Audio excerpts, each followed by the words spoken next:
graffiti. The book is Dave Sharapan. Pay him.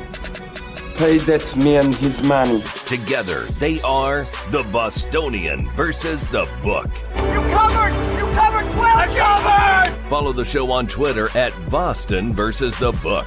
How do you like them apples? Bringing you the best insight on sports betting news, Matt and Dave's daily picks, and an entertaining and unfiltered dive into the sports betting industry. Here's Dave Sharapan and Matt Perrault. And here we go.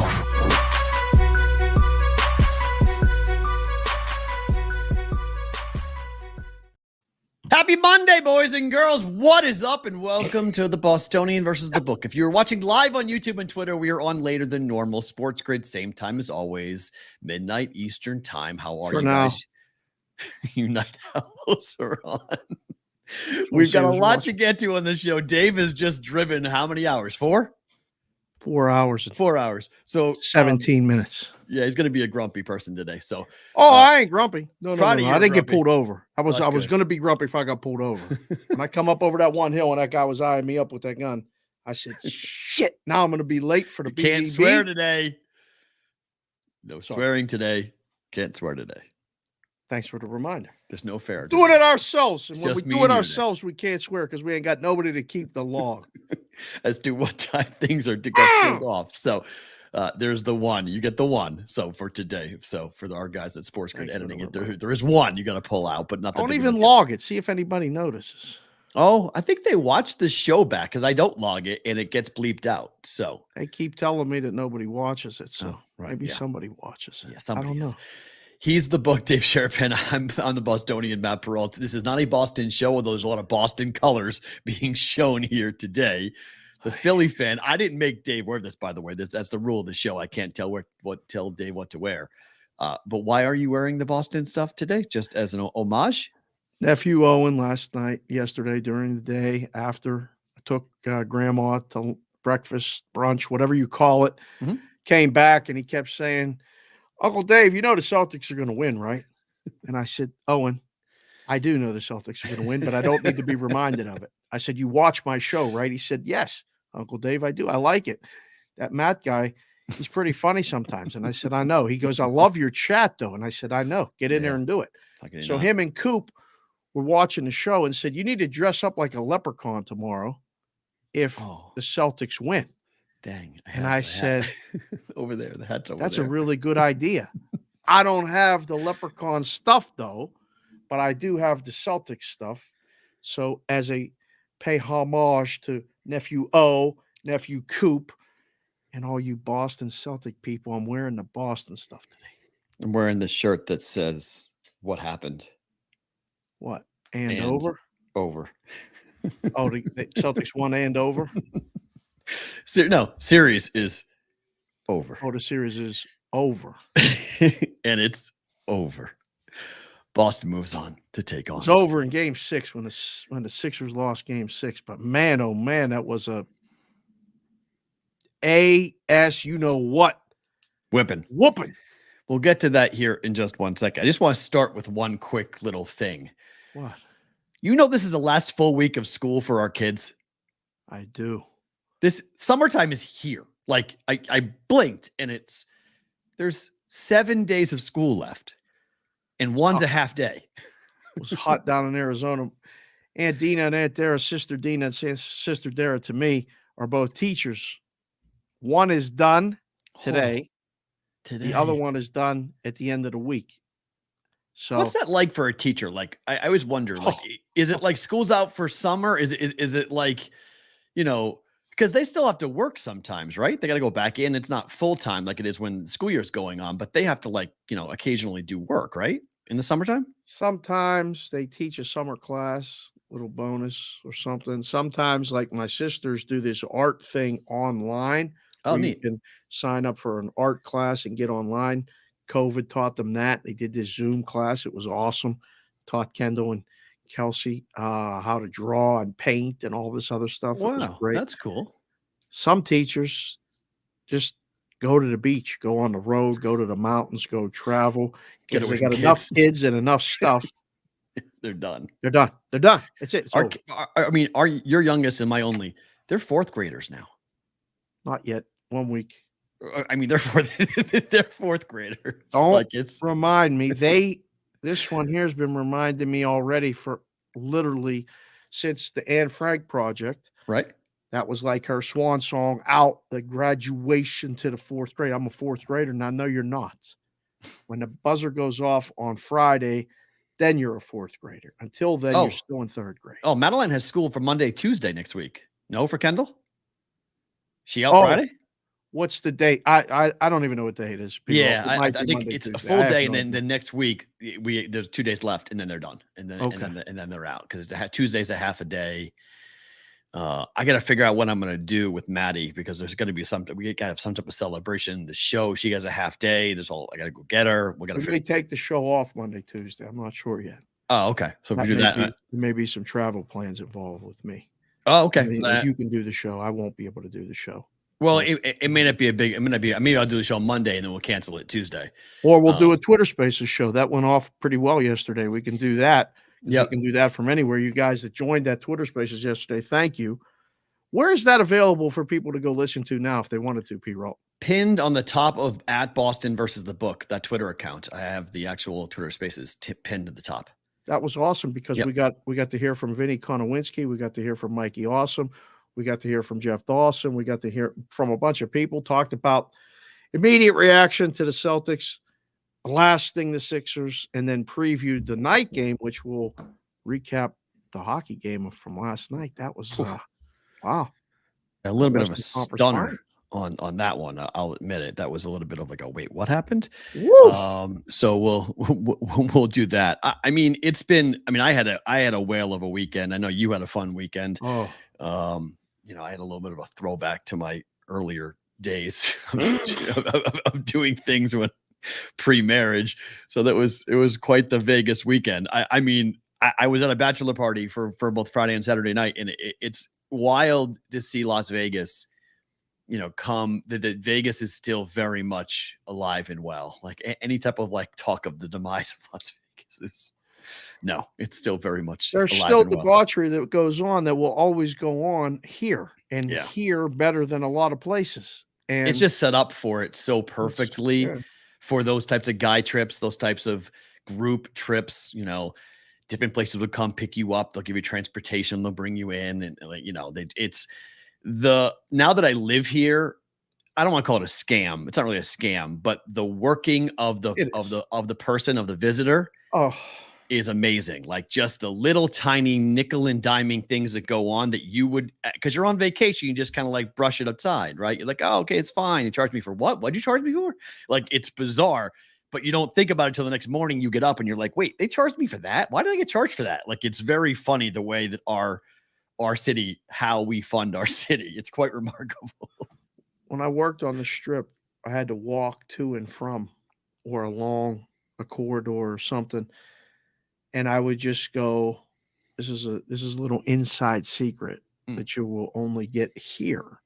I don't know, maybe other people will tell you this, but you guys watching, if you like the show, subscribe to the show. If you don't already, hit subscribe. If you do like it, hit the like button. Tell one other person.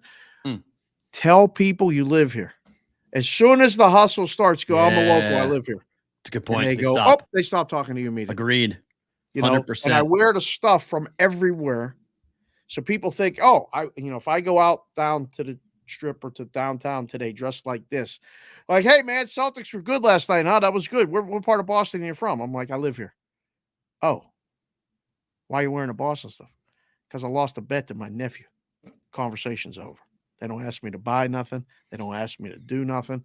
It's over. Yeah, it's little dirty little secret. If you want to stop the onslaught, the hustle, say you live here. It's done. Yeah, and they really do treat you differently when you say you're a local. It's like, oh, okay. Yeah. Proud of myself, though. I went out with a bachelor party for 2 nights straight, did not drink, did not break my heart 75. Oh, good. Kept it intact. It was tempting. Oh, it was hard. Yeah, it was hard. It wasn't easy. I'll admit, especially because like when people drink and whatnot, they forget that like you're not drinking. So you get offered like a drink like every 2 seconds. Like, come on. No, come on. No.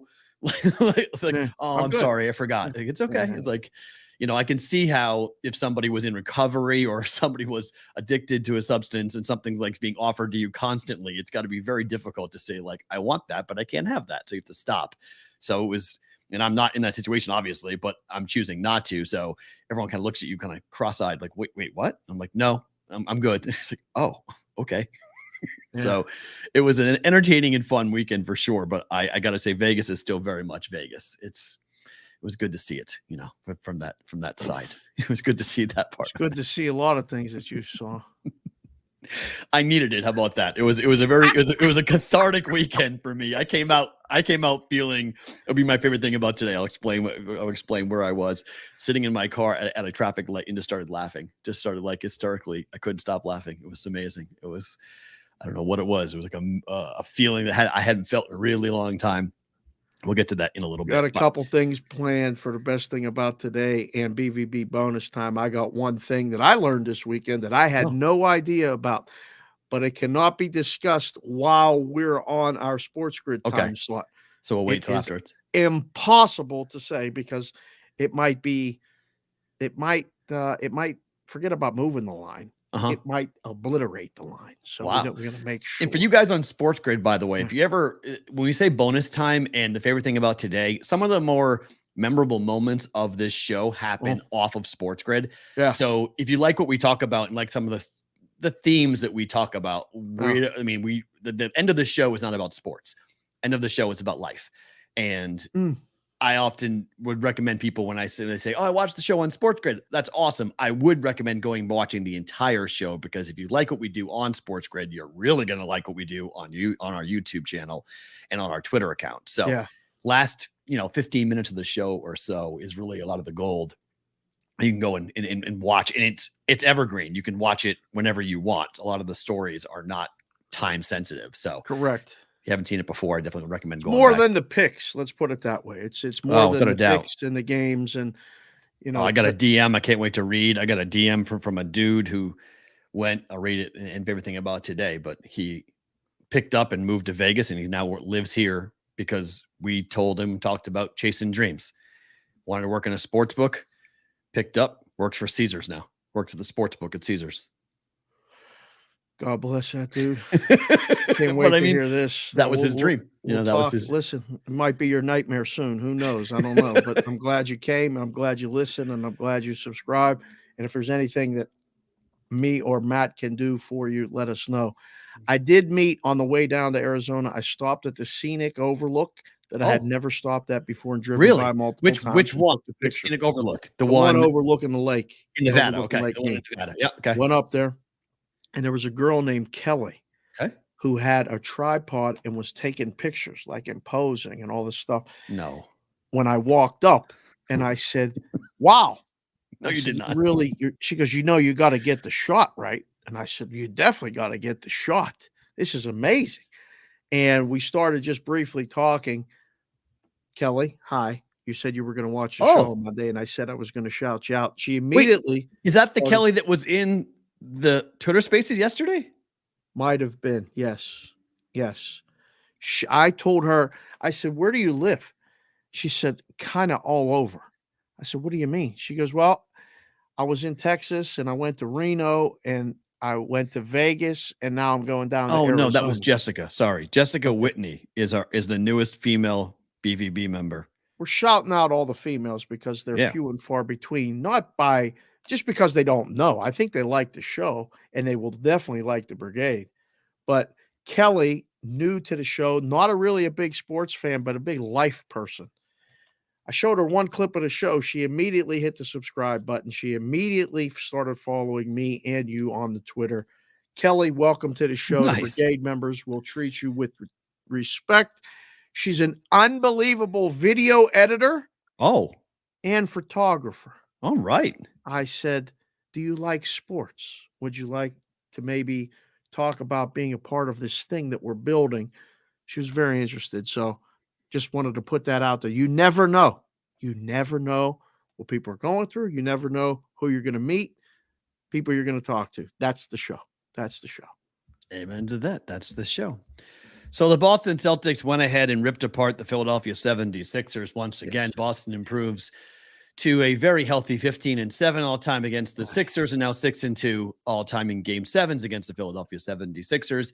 My only question, Dave, is where was the MVP? Because if you're the MVP and it's a Game 7 and you score 15 points, that's not good enough.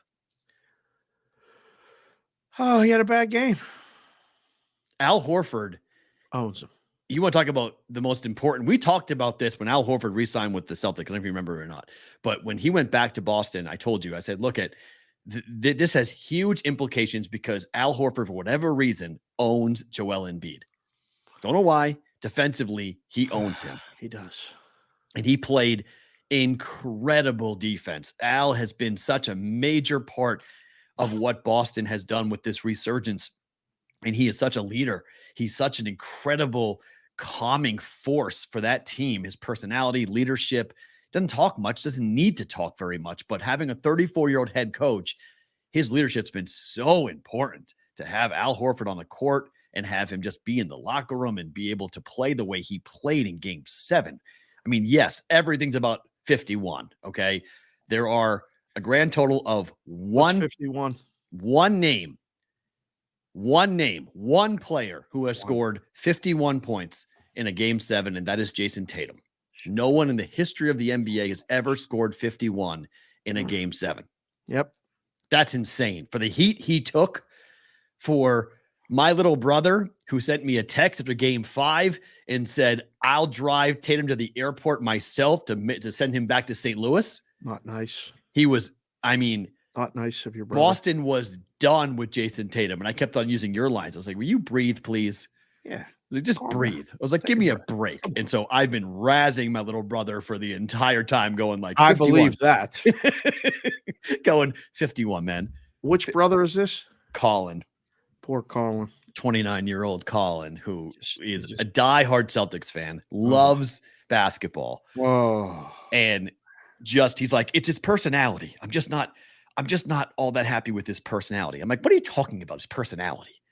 Like, Jason Tatum is a top 5 player in the NBA. He will win in the league, and he will win an MVP at some point during his career. But he's got a Do you care if you win the MVP, if you win a championship? I don't care if I win the MVP. I would agree, but it's a resume for the Hall of Fame. When the MVP was in Denver, who said that? Jordan one-star Gorov. Yes, he's right.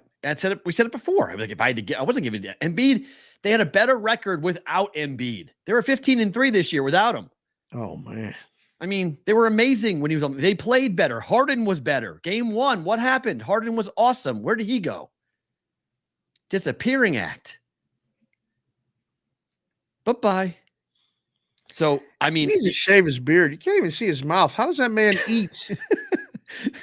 I saw the post game. I couldn't even see his lips while he was talking. I was like, he's a ventriloquist now. There's nothing. You can't see nothing. Look at Milwaukee without Giannis.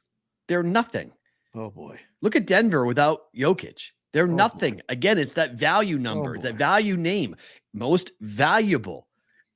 I mean, congrats to Joel Embiid. You had an incredible year. You were the most outstanding you're just player. Making your own case. The Sixers were nothing without Embiid. No, I don't. They won more games he didn't play. With him on the floor, it was a problem. They won 15 out of 18 games when Embiid in the regular season. That means they strategically and this year use load management. And this year in the playoffs, Game 1, missed Game 1, and they won Game 1. I just don't think that. I think the Sixers were a better team just because we are of the just way. Awarding the Celtics the championship. Did you see the line for the Eastern Conference Finals? Well, let's talk about that because I think you have to bet Miami. I just think you have to.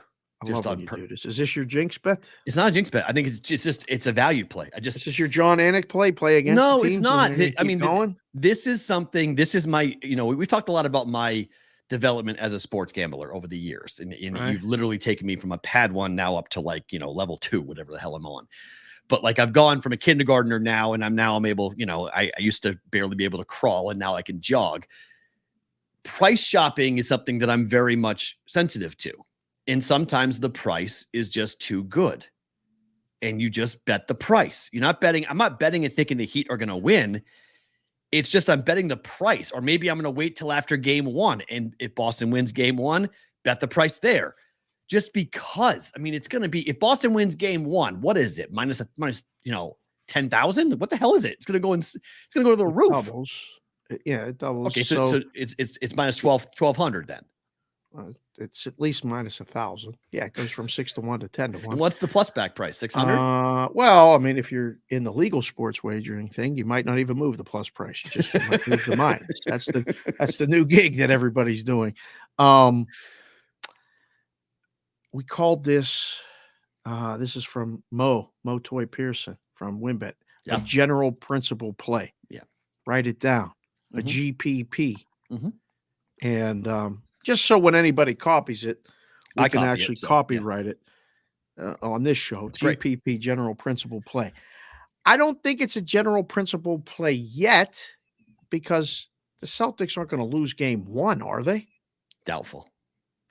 So wait. Yeah, that's what I said. Yeah, so you can wait and get even a better price. Yeah. I mean, but you, when I, and on the Twitter Spaces, we were talking, and you think this is a 6 or 7 game series? I do. I think if you get Miami plus 2.5 or Miami plus 1.5 games, I think those are good bets. Plus 1.5 games, they lose 4-2. That ain't good enough. Right. Plus 2.5 has games. To go 7. Or plus 2.5 games. Well, plus 2.5 covers a lot, but your minus price is huge for that. No? Yeah. You gotta lay some serious juice to take 2.5 games.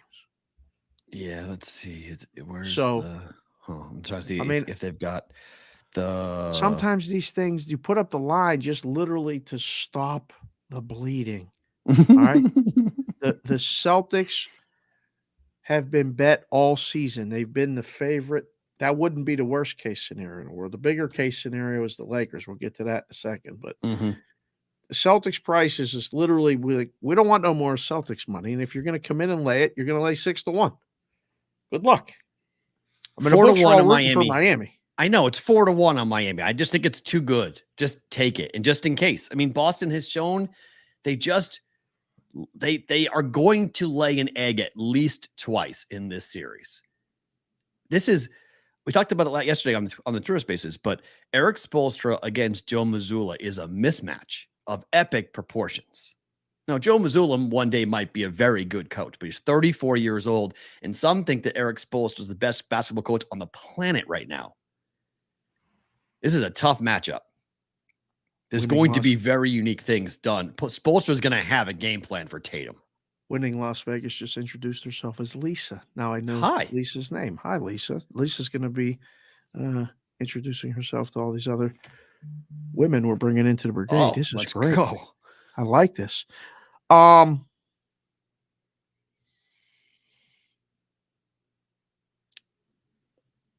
has to happen for Miami to win the series? Tatum gets hurt. Oh, as constructed? Tatum has to get hurt for Boston to lose this as series. Constructed. So as constructed, nothing, no injuries. Oh, Miami can't beat Boston. I don't believe so. No, not in a 7-game series. I don't believe that they can. I don't think so either.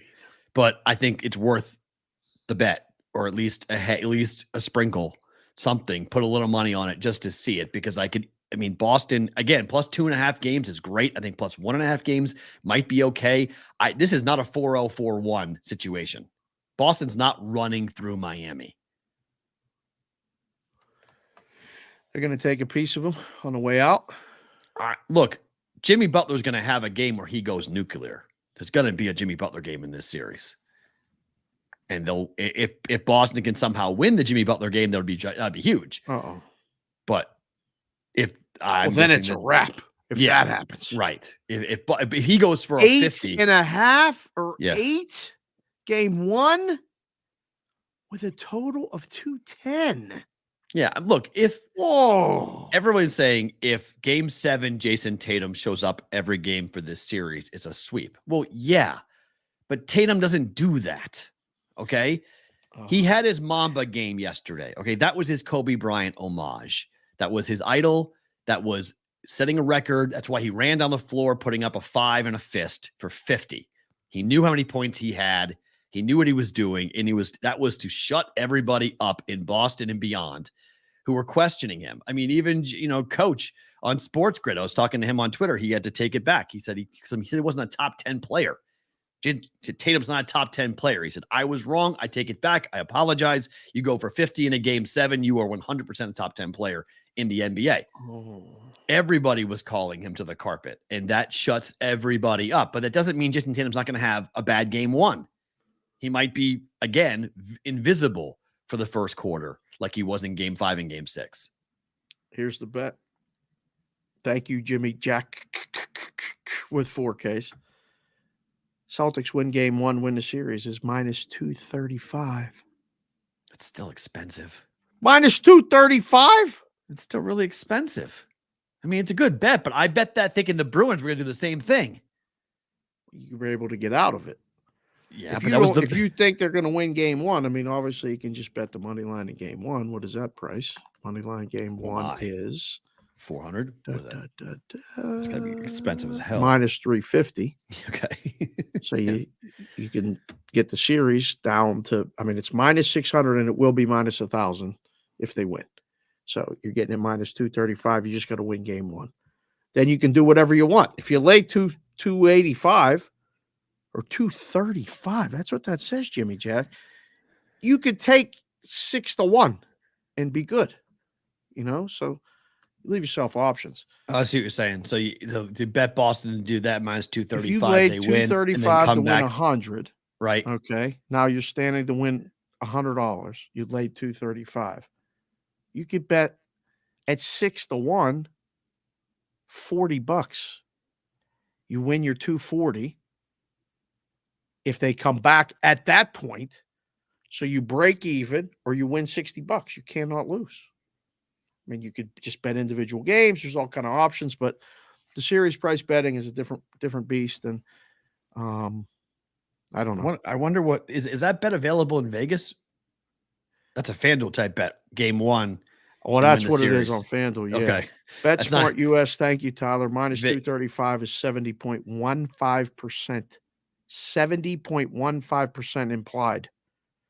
He feels like they're closer to 75% to win. So, in my opinion, there's value on it. Thank you, Tyler. But like in Vegas, is anyone doing game 1 in the series? We'll have to check around. I literally just got out of the car. I don't know if I haven't seen that many. I know DraftKings loves that bet. FanDuel when is game 1 for that? Wednesday. Wednesday, yeah. Okay. So we have no basketball today. Why the rundown's looking a little different than normal. There's no kind of nice Thrive Fantasy prop bet of the day. There's no basketball besides this. I didn't even see what the prop bet of the day was. Did you do a baseball bet for a prop bet of the day? No, there is no prop bet of the day. Ew. There's no prop bet today. You can still use the code BVB for your up to $250 deposit at Thrive Fantasy. Oh, that's right. There we go. Using that promo code BVB. You can do that, but there's no basketball today. So is there any basketball in Philly today? Is Doc Rivers still the coach? What the hell's going on there? He said he was going to be fired today. I just got out of my car. Is he still the coach right now? As of today, he is. As of right now, Doc Rivers is still the coach, but that could be all changing relatively soon or tomorrow. Or I didn't think he'd survive today. I thought they would let him go today. Maybe they're going to wait. There is a big, I don't want to say fear, but the Bucks are, if they don't get Nick Nurse, there's some wringing of hands going on right now because now with all these different jobs opening up, look at a bidding war here. Better job, Milwaukee or Philadelphia? Is Giannis staying? Yes. I mean, for how long? I mean, he's got a deal done right now for he's like 3-4 more years. Beyond that, I have no idea. As long as I know I got Giannis for at least 3. Yeah. I mean, Milwaukee ain't bad. I don't know what I got in Philadelphia. Really? I think Milwaukee's a better job right now. What do you think? I think as Harden's out. As roster is currently constructed, I would agree with you. But I guess if you want more flexibility, like taking the Milwaukee job means you're taking over the core of Holiday, Middleton, and Giannis. You have to like that core. If you're taking the Philly job, you only have one player you got to worry about, and that's Embiid. Everybody else is expendable. Maxey probably is. You want Maxey most likely, but everybody else is expendable. You can have more roster control by taking Philadelphia if you're that type of coach. if you're going to play a certain style and you want to make sure you got the guys that can play your style, then I'd say Philadelphia is the better job because there's more flexibility. If you we don't like have the roster, Farra to put up the little poll in the chat, but yeah, sorry. You guys can do it in the chat that are watching the show, guys and girls. Sorry, I'm not. When I say guys, I mean both. Yeah, everybody. It's fine. It's Everyone understood. knows that. Yeah, understood. As long as Lisa understands that. She's here Yes. all the time. I can't wait to meet Lisa. What's a better job, chat? And Tyler said, if you don't have to live in either city. Don't make that personal. But what is a better job basketball-wise? I mean, there's not really a debate in my mind, though. Philadelphia is a much better city than Milwaukee. Sorry. Why do you do it?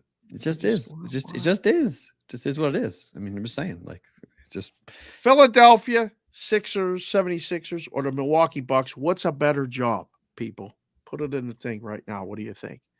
I don't know. The Sixers job is appealing to me because of Embiid and Maxey. I think Maxey's dynamic. I think there's, you could build around that. Somebody come in, give me some outside. I think that would be a quick whatever.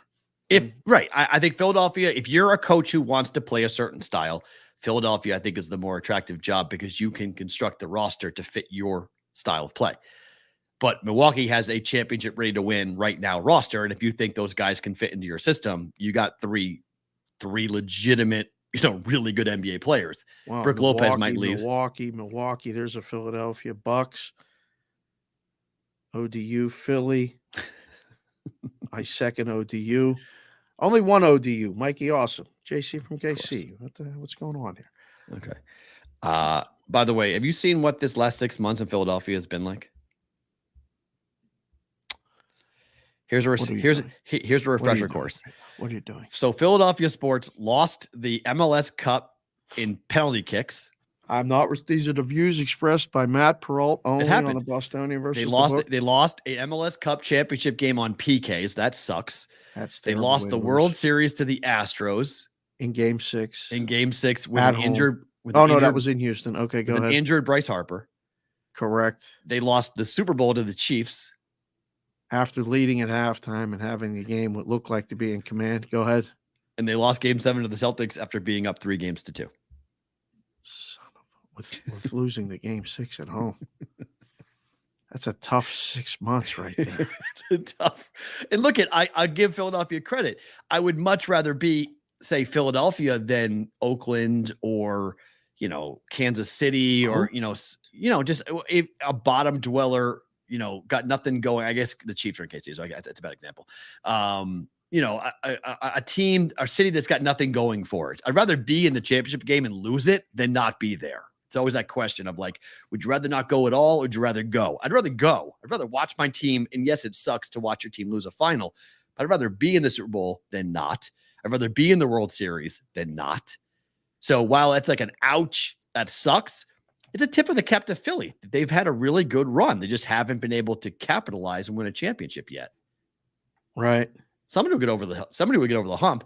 I'd rather be in the arena than not. But you said you'd rather the Bruins lose in the first round than the Stanley Cup. Yes. So I'm different set of circumstances with the Bruins.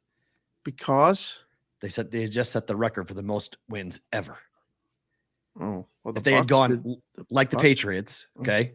The Patriots went 18-0 and then lost in the Super Bowl. That was horrific. That was crushing. It would have been better had they lost in the first round. Yes. Whoa. Oh yeah. Just get beat. If you're going to lose after setting a regular season record, I would much rather go the way the Bruins went than what the Patriots did. DJ Hooks is getting chest pains. DJ Hooks is getting chest pains because you're bringing up all these Philly losses in the last 6 months. DJ, breathe. Just breathe. But that's the ultimate Lucy with the football is that you have the best team in the regular season ever. And you're thinking it's going to be at least a walk to the finals, but the Bruins get beat early. At least it was quick and painless. Rip the Band-Aid off and we're done. The Bruins teased you by winning 2 games. And now you're going up against the Giants, a team you lost to earlier in this season. So you're not going to lose 2 times to Manning. Hey, you did it too. We're tied 1-1. Sorry, I said it. Eli Manning. Okay. 12:31 for the log. Yes. We're not logging it today. Just send it. See what happens. It's fine. And that is a a big deal. I mean, that's Patriot fans. I mean, everybody who is a New England fan, Boston fan, we have the scar tissue to prove what that loss was like.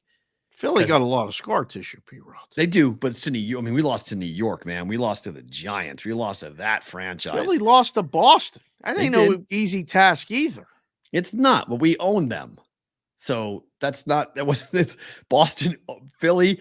Embiid said it in 2018. It's not a rivalry. They kick our ass every time we play. It held serve. The quiet part out loud. It's just, it is what it is. Philly eventually will get over. Philly, Boston's the little brother to New York. Say right now that I can't say because we're on the StreamYard right now. Philly is, Boston might be like the middle child. Philly's the youngest, little brother, but really the little brother of Boston is Philly. It is. I mean, they're both on opposite sides of New York. You're Boston such in the north. an oldest sibling. It's disgusting. Sometimes you got to be the other guy. Yeah, please. But you're like to just pound them.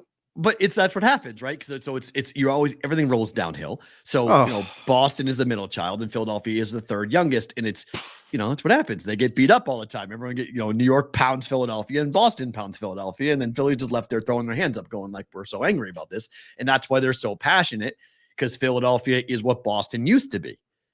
Philly now has that blood boil, that anger, that like we have to win something. We can't win anything. Mad. They're big bad, and they're big bad. And the person that's going to fall, Doc Rivers is going to be the one that falls from this. He has 2 years left on his deal. He was asked, "Are you coming back?" He said, "I intend to come back." We'll see if they're going to bring him back or not. But it's a terrible feeling. You have a good season, you get to the second round, and then you lose, and they're like, "Are you coming back?" Like, man, I don't know. I mean, Doc was asked fire me about Monty Williams, and he said, "Yeah, don't win Coach of the Year." Right? He won NBA Coach of the Year, and they blew him out the next year. So, I mean, that's just the nature of the beast right now. Won a championship. Yeah. See you later. Goodbye. See you later. A year later. Bye-bye. You know what's wild about the coaching carousel? And I don't know if there's any like close to being remarked, but Jalen Rose floated the idea that the Suns may go hire Steve Kerr. How about a coup would that be? Kerr. Yeah. If the Suns go out and get Steve Kerr. I think they're reuniting Steve Nash. They're bringing Steve Nash home. Steve Nash and KD hated each other. That's why he got fired. That would be a tremendous reuniting. No, that will never happen. That's why Stephen A said. Same thing about Steve Kerr. That KD and Steve Kerr did not coexist very well in Golden State. So that's why a recurring theme there, right? With Kevin Durant not getting along well with his coaches. Just saying, not saying, just saying. Right. You start looking at a trail. You start getting to be a little bit of a pattern here for Kevin Durant. But I was like, that would be nuts because Golden State kind of is hamstrung a little bit with the contracts for Draymond, Clay, and Curry. And I don't think they're going to blow it up, but the GM might be leaving. So if he's out, Kerr might be out. And if Kerr's out, I mean, on his own, Kerr may say, "I don't want to be here." Right. And then, Kerr loves Steph Curry supposedly. So that's why he won't turn his back on Steph. But depending on who comes in to run the team, there might be a question. So that's the coaching carousel in the NBA. It's going to be fascinating to watch over the next month. What do you think of this, Brett? TP, are you with me? ? Came in the chat and said, total games in the Boston and Heat series over 5.5 is -120. Like it. It's only -120. Like it. Yeah, like that bet. That's actually the bet. I'll make that bet. I like that bet. That's actually a better bet. Bet money line. Take on a sprinkle. Take Miami to win it, and then over 5.5 games. Series to go 6. I feel pretty good about that series going 6. Okay.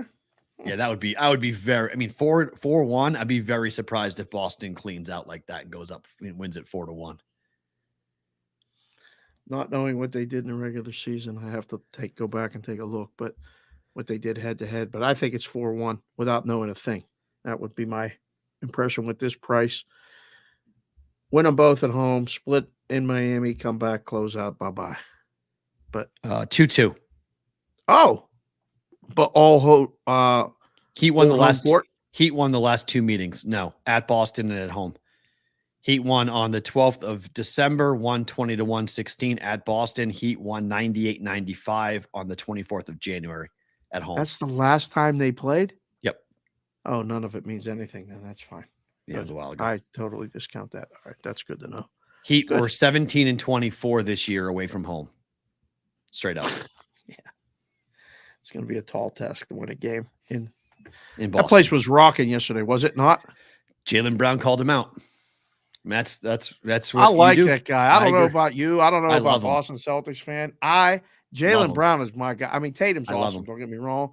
I love Jaylen Brown. They're just different players, and they figured out how to play with each other. They know how to play with each other now. Like the question was, can they coexist? Kind of like the show, me and you. We've talked about them. We're on show number 600 or whatever we're on now. 400, but yeah, sure. It's higher than 400. It's over 400, is it not? No, it's not. No. Done a show for a year. 5 shows. Do you want the exact number? Nope. I'll give you the exact number right now if you want. You know it? No, I can pull it up really simply. Access to that right now? Yeah. Right now, 348 shows we've done. That's unbelievable. Almost a year's 365. Wow. There's a lot of good content on a YouTube channel. Go look at it, Boston. @Boston versus the book. Right. Yeah, once you learn how to play with each other, on a basketball court like that with those guys, I feel like one can have an off night a little bit, and the other one just picks it up. If one is elevating, boom, man, they're unstoppable. Well, look what happened in the game yesterday. So Jaylen Brown in the first quarter was going. He was rolling. Tatum, again, was a little bit slow, and then Tatum caught fire in the second quarter and beyond. And that's what can happen. Jaylen early, like Jason late. I'm good. I'm good with that. In the third quarter, I mean, there were people saying like 51 points in a blowout isn't that impressive. Stop talking about Jason Tatum. I'm like, you realize that the game was a blowout because of Jason Tatum, right?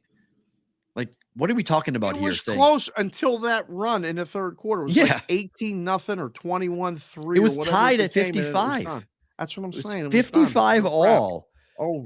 And then we've got, as somebody called him, the Dan Patrick's caddy, which is really a pretty good line. What? He's the one who said that about Jason Tatum. Basically, like, get out of here with this Jason Tatum stuff. The Andrew Perrault dude, get out of here with all that great Game 7 Jason Tatum stuff. He ain't even on that show no more. I know. He played great, but he's pouring on points in a blowout like A-Rod hitting a solo home run when his team's up 8-0. A-Rod does do that. He does, but that's not what Tatum did. Tatum was doing. Tatum put the game away. Tatum went off in the third quarter. I mean, like, hating on Jason Tatum for that performance, saying it was just padding of stats is ridiculous. That is not what he was doing. It was not what he was doing. I ain't wearing the Celtics hats no more. I fulfilled my obligation the first 40 minutes of the show. And you're wearing the NBA Finals sweatshirt, so it's good, preview of what might be happening in 4 more wins. The easy one. They should wear this green with the Celtics on it like they did yesterday. Done. I don't need to wear that script Celtics ever again. As far as the script, it's not the script that I don't like. It's the green and black trim I don't like. Yeah. And when I get that fancy gold, too much of that, it's green and white. That's what it is. Yeah. Just that. All you need. Yes. I would agree. Right. So Vegas knocks out the Oilers. Another year, another failed Canadian Cup run. Toronto bye. Edmonton bye. How surprised are you that this went 6 games? 6 games. What? We thought Vegas and the Oilers were going at least 6. I'm not surprised at all. I thought it was going 7, man. I'm stunned. This I was going 6 or 7, but I'm stunned. I'm stunned. Vegas won. Vegas they were monster dogs going into this series. They were the better team 5-on-5. And you sent me a text yesterday, and we were into the second period. Not a single power play. No penalties called halfway through the second period. It's like, what's going on? I was sitting with Brother Smoke. We were watching the game. He played hockey too and stuff. And we're watching. He's like, how are they not calling a power play? So I guess there ain't no penalties. I don't know. But there were certain things that, like, I just let it go. Yeah. Edmonton couldn't figure it out. Yep. They didn't even play McDavid and Draisaitl together until they were down. Right. They didn't put them on the same line. They played together on a power play. Well, guess what? They weren't playing together. And then the panic set in the third period. He put them together. They couldn't get it going. Vegas was impressive, man. They capitalized again. A goofy bounce, whatever that was. Oh, by that was Skinner. amazing when the puck went straight up into the air and came right back down. I mean, it really That was wasn't the- Skinner's fault. I mean, Skinner That was didn't the play. later goal. The first goal, Skinner's supposed to leave the puck back there and let somebody come get it. He Right. throws it up the boards right into a scrum, Yep. and that puck Deflects. just kicks right to the slot. The first shot on goal, Bang. 22 seconds in, boom, goal. But then the first shot for the Oilers scored, and the second shot scored as well. So did you think at that point, all right, we're going 7? Yeah, I thought my puck line was good. I thought everything was good. I was like, Over was over's good. good. The game's good. Like we're rolling Oh, here. man. And then that's it. That's all they got. I mean, Hill just, I don't know what he took. I don't know what he did, but like that guy just reset everything. After that second goal went in, he was a wall. He didn't let anything in. It was just, sometimes you see it when it happens. I call it the maturation of a young goalie like that in the playoffs. He matured right then. Like he was so calm. He was not out of position. Again, the entire game, he was so seeing the puck in the right spot, confident at the top of the crease, kicking rebounds into the corners. Didn't get fazed by any of it. And I mean, when a goalie like that gets comfortable and relaxed, and you're not getting a power play to rattle them and get them moving side to side or up and down and all this other stuff, Vegas was excellent. That game last night, I don't know if it's, I'll ask you rather than tell you, did that make you go, that team can definitely win a Stanley Cup now? Paying attention. It's an awesome question. I think they can. I think they can too. I think they can. I mean, I can't swear, but this might be the biggest every swear word you want to come up with. Bruce Cassidy to win the cup. Oh, The same year the Bruins win the most regular season games and get beat in the first round in the first year after getting fired after a 6-year run in Boston that was really impressive. For him to go to Vegas and hoist the cup would be the ultimate bleep you. F you. I mean, Would be the wow. ultimate. I mean, Cassidy would have, he's 8 wins away from doing exactly that. It's already beyond a successful season, what he's done. Beyond. I mean, Jack Came here, got Eichel has the number 1 chance. seed, Yeah. advanced past, Edmonton. LA was a tough series, but I mean, advancing past Edmonton, they were dogs, even with home ice. Yep. So they're going to be favored over either team that they play. I am petrified if Vegas gets past the next round, which I'm not positive that they will, but we'll talk about Seattle Dallas in a second. If it's Carolina, that's the series, right? Man, that is a hockey series. That is going to be an they absolute. They play the style that can frustrate the holy heck out of the Golden Knights. That's an under game every game.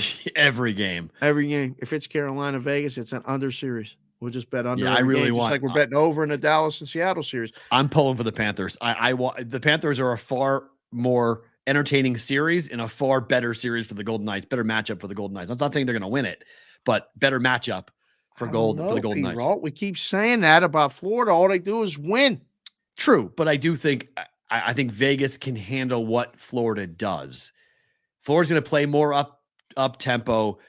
I just think teams that like Carolina, when they get a lead, they'll just sit on it and go. And Vegas is not good like that. They don't have 4 lines of playmakers. They can just roll out there and have scoring opportunities on every single line. They just don't have that depth of offensive talent.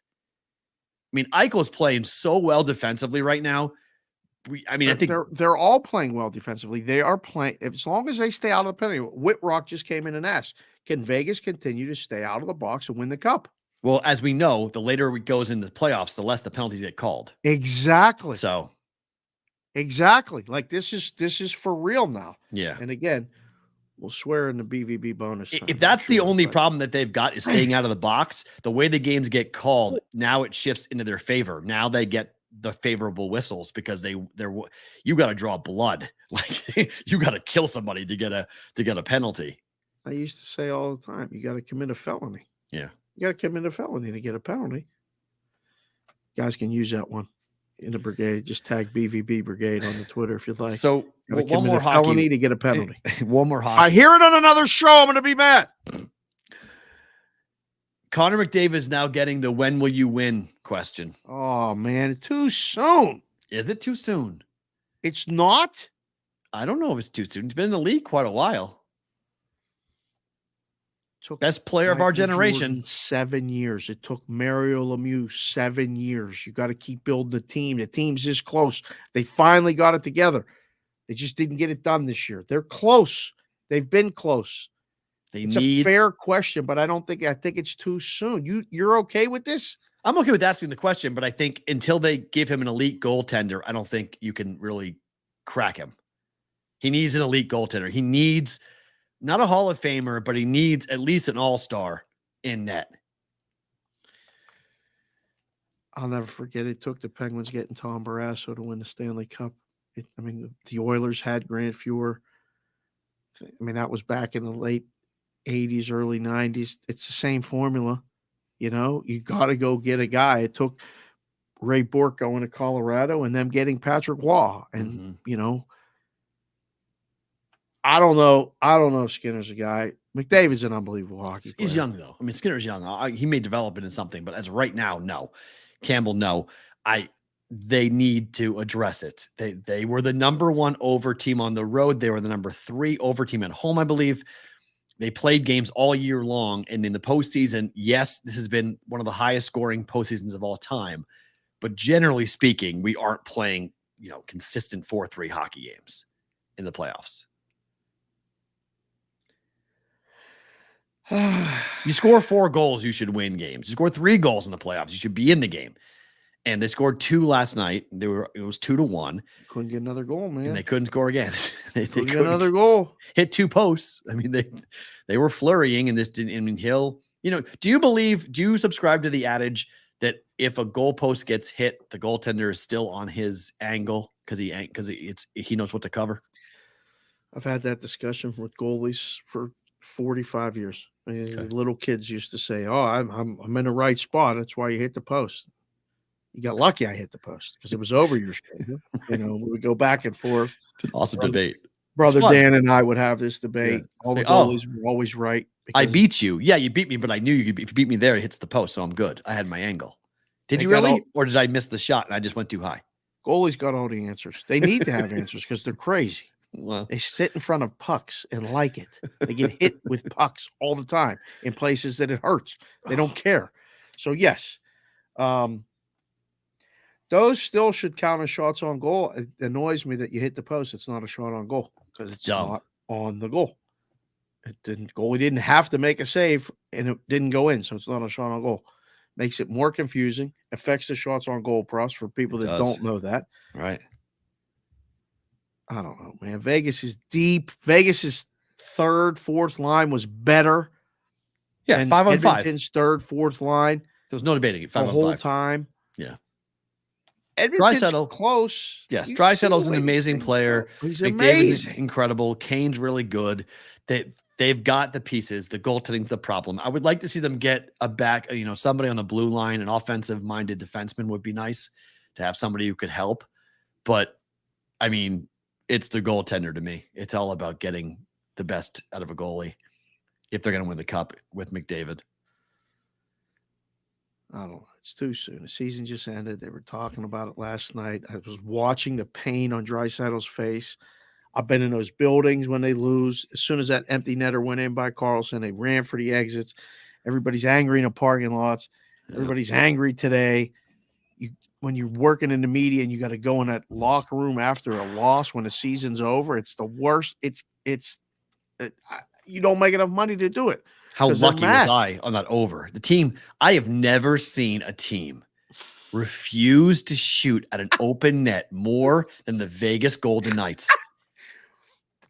Edmonton pulled the goalie with 3.5 minutes to go. And they never shot the puck. The only time they shot the puck was on that breakout to give the first natural hat trick in the history of the Vegas Golden Knights. That's the only reason why he scored that goal. Otherwise, that goal is not scored. Carlson scored the empty netter. It wasn't Marcia Shaw. Marcia Shaw already had his hat trick. Oh, we already had it. Okay, sorry. Yeah, so, but there was one shot on net. It sprang loose and he skated it down over the blue line, almost into the crease, and then let it go. Finally, Like he let it wasn't go. shooting it from anywhere else. They must have strict orders to not shoot in this. Seriously. They must. They bank it off the boards and they let it die in either the neutral zone or just over the blue line. And they're not shooting. Like they're told, don't shoot at the open net. I don't understand why. It's ridiculous. If I ever talk to Bruce Cassidy, I would like to say, can you explain to me the theory behind not shooting at the open net? Like, what's the harm? If you cross the red line, what's the harm? It's not icing. Possession. I don't know. I honestly don't know. Absolutely bizarre. Yeah. And it's betting overs with the Golden Knights at over 6.5 when it's a 6-goal game. You're like, you're in for it. You watch it. You're like, I'm going to lose this. I'm going to lose this again. I'm going to lose another. Did you accept that you were going to lose it? Yes. Okay. About what, a minute ago? When you get to about a minute ago, did you go, I'm going to lose this? After the first minute of the goaltender being out and not a single attempt to even come close to shooting, I went, yep, I'm dead. Oh, all right. Because I knew what the Golden Knights were going to do. I saw, but Pietrangelo had the puck. He was skating the puck up the ice and he dumped it into the zone. And I went, oh my gosh, he just dumped the puck into the zone. Like there's an open net. He wasn't even attempting. He didn't even want to shoot. He wasn't even looking at the net. Wasn't even looking at the net, which led me to believe he might not have known that the net was empty at that time. Come on. Everybody, of course he knew the net was empty. Well, every person in that building's on their feet. Everyone knows the goalie's out. Right. And he just, nope, not doing it, not shooting. And I was like, oh no, I'm in trouble. And then I got a puck bounce and, skated that all the way down and he made sure he couldn't miss it. And he hit it to make it the 5-2 final. Ooh, SoCal DJ had under 6.5 last night. Sorry about that. That was ouch. A bad beat. Yeah, it's a bad beat. It's a lucky beat. It's a good win. A lot of people, a lot of public, look at the number tonight. We'll get to it in a second, but the total is going down. Again, I can't explain what they're doing with the Dallas-Seattle series. They keep on betting under. I don't know. I don't know why. Nor do I. We'll get to it in a little bit. Okay, big news over the weekend.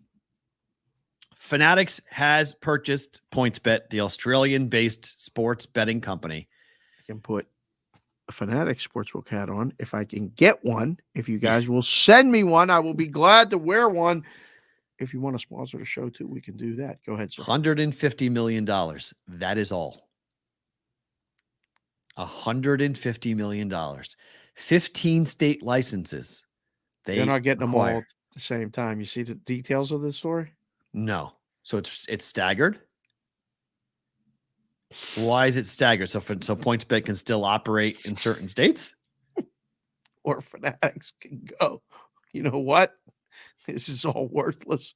Oh, we don't want it. Well, we don't want it. We're going to get some states. We're going to wait and see about these other states. It's all going to mature, blah, blah, blah, blah, blah. The details of the deal are amazing. Yeah. Well, hold on. So this is per the Earnings and More newsletter. PointsBet buys Fanatics. It gives them access. That's the keyword. Fanatics access. Buys PointsBet. Fanatics buys PointsBet. So buying PointsBet gives Fanatics. You said PointsBet buys Fanatics. Sorry. It's Fanatics buys PointsBet. Let me just read this. Buying PointsBet gives Fanatics access to 15 states and ownership of the Ireland-based live odds provider Bonach. Is that how you say it? Sure. PointsBet bought them in April of 2021 for $43 million. What an inside job that was. PointsBet retains its proprietary platform and trading operations, as well as a perpetual license for the Bonach assets outside of the United States. They can sell that again if they want in with that. So the question that everybody has here, and I'll ask you the same question. Do you believe that the majority of the 95 million people that are on the email list for Fanatics, what percentage of them do you think have placed a bet before in their life? Have a sports betting account somewhere? 20 or less. 20 or less? That's amazing for them if that's true. Because that means I would guess it's legit. I'm just being polite because I don't know who's watching the show. It's probably less than 10%.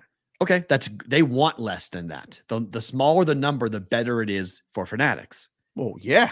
So because they don't have a sportsbook account, thus they don't have any loyalty. Thus, they're more likely not to go looking for a bonus.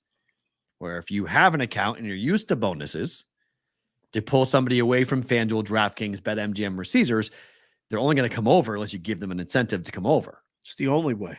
So if you do not have a betting account and haven't bet before, if that number, that 95, if it's 85 million of that 95 do not have a sports betting account, that is enormous for Fanatics. That makes this deal extremely valuable to them because they can now operate in whatever state they want to go ahead and operate in. If it's a higher number than that, if it's half, that's in trouble because look, people at Fanatics have no problem buying jerseys, hats, or whatever for $100 plus. That's not that big of an ask for them. They'll throw it around. Look at your wardrobe. I mean, you have no problem walking in. You have no problem walking into a store and buying a ton of memorabilia and gear if you like it, and you'll drop the money. So these are clearly people that have disposable income and people who we'll see what the number is, but that's the play here and what everyone's going to wonder. The market doesn't like this 20% drop in the stock price for PointsBet on this news, right? Which is not good. So the market's good if you're shorting it, I guess. Yes, but it's not great if you were invested in PointsBet and thinking the Fanatics buying the U.S. operation was going to be a good thing for you. No,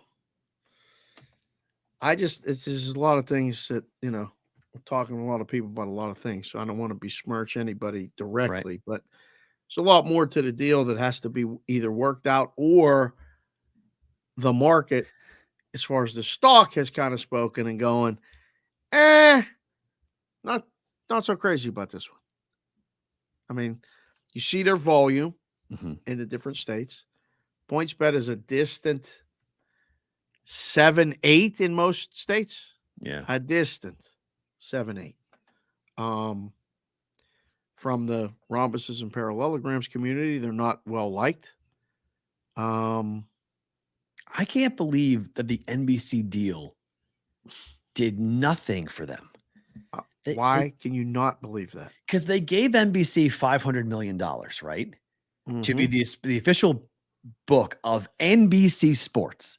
They also gave NBC the option to buy 25% after 3 years, I believe it was, of PointsBet's operation. NBC was going to become a book, but they wanted to take 3 years. And then they looked at the numbers and said, talked to some people, and they probably watched the show and said, you know what? Maybe that percentage book business ain't so good. Maybe we shouldn't do that. Yeah.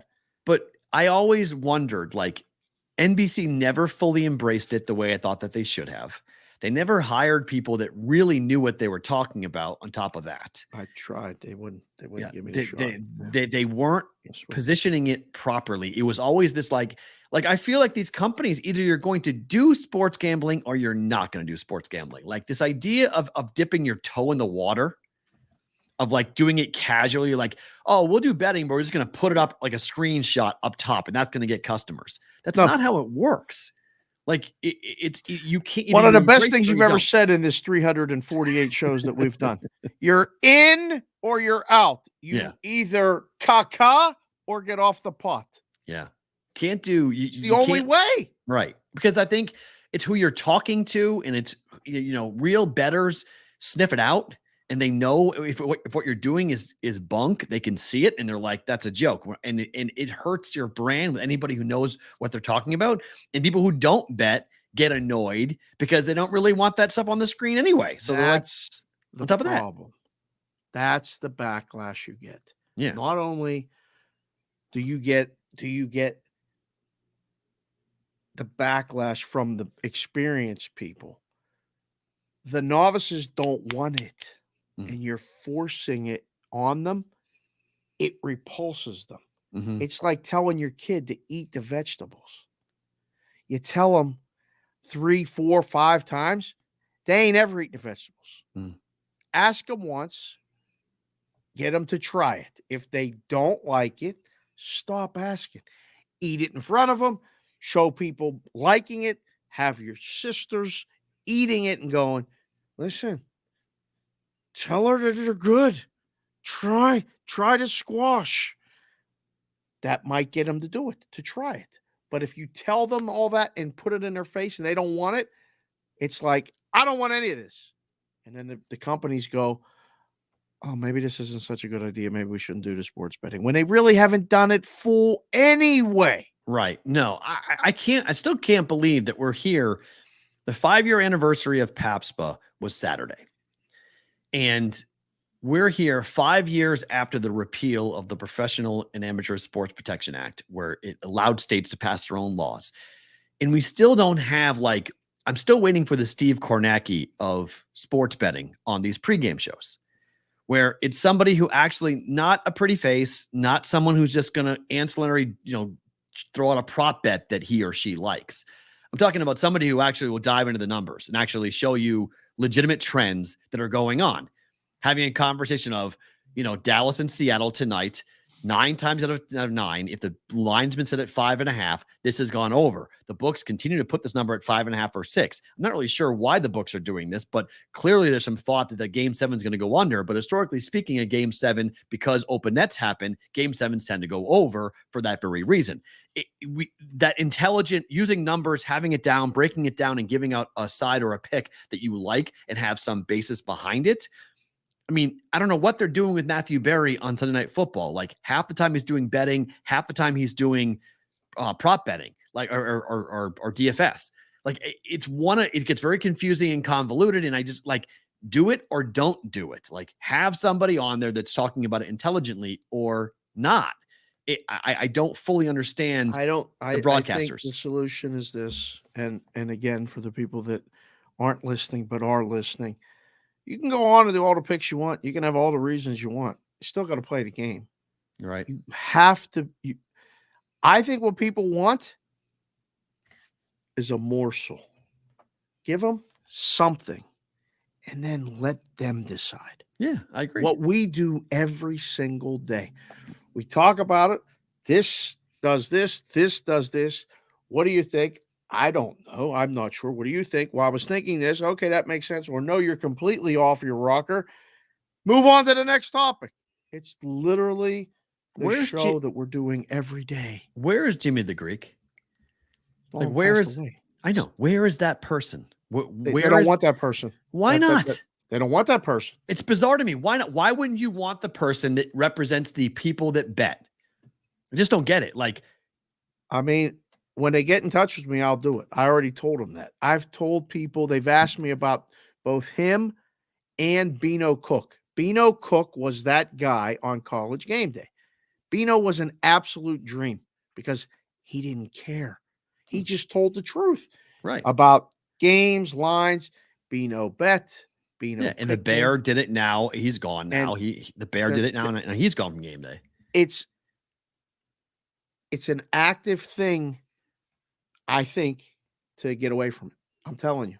I don't know why. They don't want it. I don't blame them for not wanting it because the money is not what they thought it was going to be. They thought it was going to be this, avalanche of money falling, and all of a sudden they're like, "Oh, wait. It's a small margin business. This is tough. This is not easy to do." And you guys who've been in the business for 30 years behind the counter have gone like, "We've been telling you guys this from the get-go. Like, the whole thing, what you guys are doing, it doesn't make any sense. You got taken to the cleaners by different stock schemes, and all of a sudden you're coming back to us and crying. Like, let's not do that because we told you ahead of time." But I do think there's a place for it. I think that people want it because I think they want a little extra spice. Some people want it. Some people don't. You have to balance those two things out. And the consolidation, which is coming, this is the first of what will be multiple consolidation buys where a bigger fish eats a smaller fish, and PointsBet's not really a small fish. That they're a multiple state operating business. When it's said and done, what's your number for the number of companies left standing? I still think it's 4. I think it's 5. Yeah, it's either 4 or 5. And again, it depends on when those states, the 3 big states, go because they're going to buy themselves, the lead dog position. But I think Fanatics is one of the 5. It might be. I think it's. I don't know how long they stay in the business. They have. I think it's BetMGM, Caesars, DraftKings, FanDuel, and Fanatics. Right. Those 4, that's it. And then maybe one more. That's it. And everybody else will be purchased. Everybody else will be either out of business or they will be selling like this or cheap. They will take what they have and maximize it and stay in business. There's a space for it at some point. You just can't You have to be very calculated with your dollars. You have to be very calculated who you align yourself with. You have to be very calculated with your locations, your marketing, all of it. You can do it if that's what you're doing. You're not competing with them, though. You're a minor league baseball team. Right. You're not the Yankees. Which is fine. That's fine. You can there's run enough baseball around for it. You can own minor league baseball teams, and you can make revenue that way, and you can survive that way. I mean, the Savannah Bananas are the most profitable team in America. Yeah. They're minor league, but they're coming on a world tour, and their tickets are so expensive that fans are like, how much? And they're paying for them. Not even questioning. That's a whole nother story. Like Brother Smoke and Sister Dina and the boys all went down there. They gave me a very positive view. They're coming here Saturday. Savannah Bananas it's this Saturday. Okay. Yeah. Yeah. $200 a ticket, right? No. There's a whole, I'll tell you the story off the air. There's a whole bunch of things going on with that right now. CG turned down $100 million 8 years ago, I think it was. No, maybe 10. No, it was 12 PointsBet years ago. turned down $500 million. It was $100 million for the Nevada operation. Like right. it was that would have changed my life because I had these fake stock options. I still have them, by the way. They're worth zero. But soon our old ones are going to join that soon. Maybe the way it's going, but listen, and keep stacking them up. At some point, somebody is going to hit the ball out of the park, or we'll have enough paper to light a really good bonfire in the backyard in the winter here in Vegas. Either way, it's going to happen. It's going to keep happening, and the ones that it's a good time for PointsBet to exit the U.S. market, whatever they're doing. I don't know exactly what they're doing, but it's a very good time to be doing it. Let's put so many of these companies in Europe are coming into the States. Well, they have been. What are you talking about? But they're coming in. They're still coming in. I have two. I know of two that are coming in the next football season that are coming in. They're coming in with the affiliate business. They're coming in. It's amazing, isn't it? Mine the U.S. market, and I'm just like, are you paying attention at all? Like, nope. Wait, nope. Do you see what's happening? Like, no, they're not. No, this is not really, a target-rich environment anymore. Like, this is. So they're selling the investors. If the investors listen to them and tell them, well, this is a target-rich, blah, blah, blah, blah, blah, just like you said, they go, oh, you know what? Let's do it. You're right. Okay, we'll see. I mean, in terms of Texas, Dan Patrick, the lieutenant governor, was pretty damn adamant yesterday that, like, it's not happening. It ain't happening. It ain't happening. And I will still say his tweet yesterday was from Dan Patrick, the lieutenant governor of Texas. I've said repeatedly that there is little to no support for expanding gaming from the Senate GOP of Texas. I polled members this week. Nothing changed. The Senate must focus on issues voters expect us to pass. We don't waste time on bills without overwhelming GOP support. HB 1942, the bill that was passed by the House in Texas to legalize sports gambling, won't be referred. I mean, he's not even putting it up to vote. It's a wonky state that the lieutenant governor has that much power as to he can decide what gets voted on, let alone what passes. He won't even put the damn thing up for a vote in Texas. So I asked the question, I'll ask it here publicly. Why not? What reason do the GOP senators in Texas have? And could it be folks in Louisiana and folks in New Mexico and folks in Oklahoma who are aggressively making sure that envelopes and things are being passed to those senators to make sure that Texas doesn't go? Because their operations go to zip. Because that's who goes to Lake Charles. That's who goes to WinStar. That's who goes to New Mexico. Because there are casinos and there's sports gaming in two of those three states. Oklahoma's yet to pass it. There's a lot of other things too there. I mean, because once you open this door, you come barging in, and then they go to the iCasino, then they go to building casinos. They do, but this is more about. I mean, Tennessee had the same problem. Like Tennessee said, "Hey, look, we've got we'll do it mobile, right? And there won't be any big casinos. We'll just mobilize it, and because then you have to look at it, and it stinks. people who have religious problems with it won't work. Right. It stinks, but it's there. You've got it open. It's there, but if you're gonna do it right, or don't do it. Well, the reason why all. but it stinks there because the lottery runs it. You don't have to have the lottery run it. Like open the market up. The case is, I can see the argument for not even putting it up for vote because I can't. We don't know enough. Now we don't have the right people running it. I mean, they why know enough, do it Dave. if we're going to do it half-assed? Well, no, because they've got, to me, okay, this is a Democratic supported bill in Texas, and Dan Patrick has said pretty clearly, yes. He said, look at this is we are a red state, he said. Okay. We pass bills that are designed and written and supported by the red side of Texas. The Democrats want this, so Texas won't get it. It's the dumbest thing ever. It really, Dan Patrick. That's horrible. He's horrible. Okay. Dan Patrick. If that's the reason why. That's one bad. of. It's one of. Like, there are multiple reasons. One is the religious objection. The other are the states who are trying to lobby to make sure Texas doesn't go legal. And the other is this is a democratically supported bill. And they have no interest in talking about anything that is a Democratic bill in Texas. I mean, it passed 100 to 45 in the House. Didn't just pass, it overwhelmingly passed in the House. Needed 100 votes to get it. They got the 100 votes, they got it. It passed in the House. It goes to the Senate where it will die because Dan Patrick has no interest in even debating sports betting going legal in Texas. There will be people who will push against it. I mean, there will be people eventually in Texas. There'll be a loud enough number of people who are going to say, wait, this is ridiculous. Like, what's going on? So watch that. I mean, but that also is because if we're going to see a game-changing moment in this country when it comes to the betting side of things, that's how you can sell the investors that Texas one day or Florida one day or California one day will go legal. Because again, those three states make up, what's that number? I think it's a fifth of the U.S. population. Those three states combined. Oh, I think it's a little more than that. So it's 37 million, 35 million, and 27 million in Texas, Florida, and California. So it's almost 100 people. It's almost 100 million of a 370 million. A third of the country. Yeah. So that's in three states. So it's a huge deal if those three states go legal. California's got a really long road, and DeSantis really mucked things up down there in Florida. He made a mess of it in Florida. Right. So we'll see if that winds up passing or not. This is a really weird story. So Matt Ryan is not retiring from football, but Matt Ryan's going to go be a broadcaster. I don't understand this. I saw this on the thing and I thought you made a mistake. No, did not make a mistake. Matt Ryan has decided I'm not retiring, but I'm joining CBS as an analyst to call games.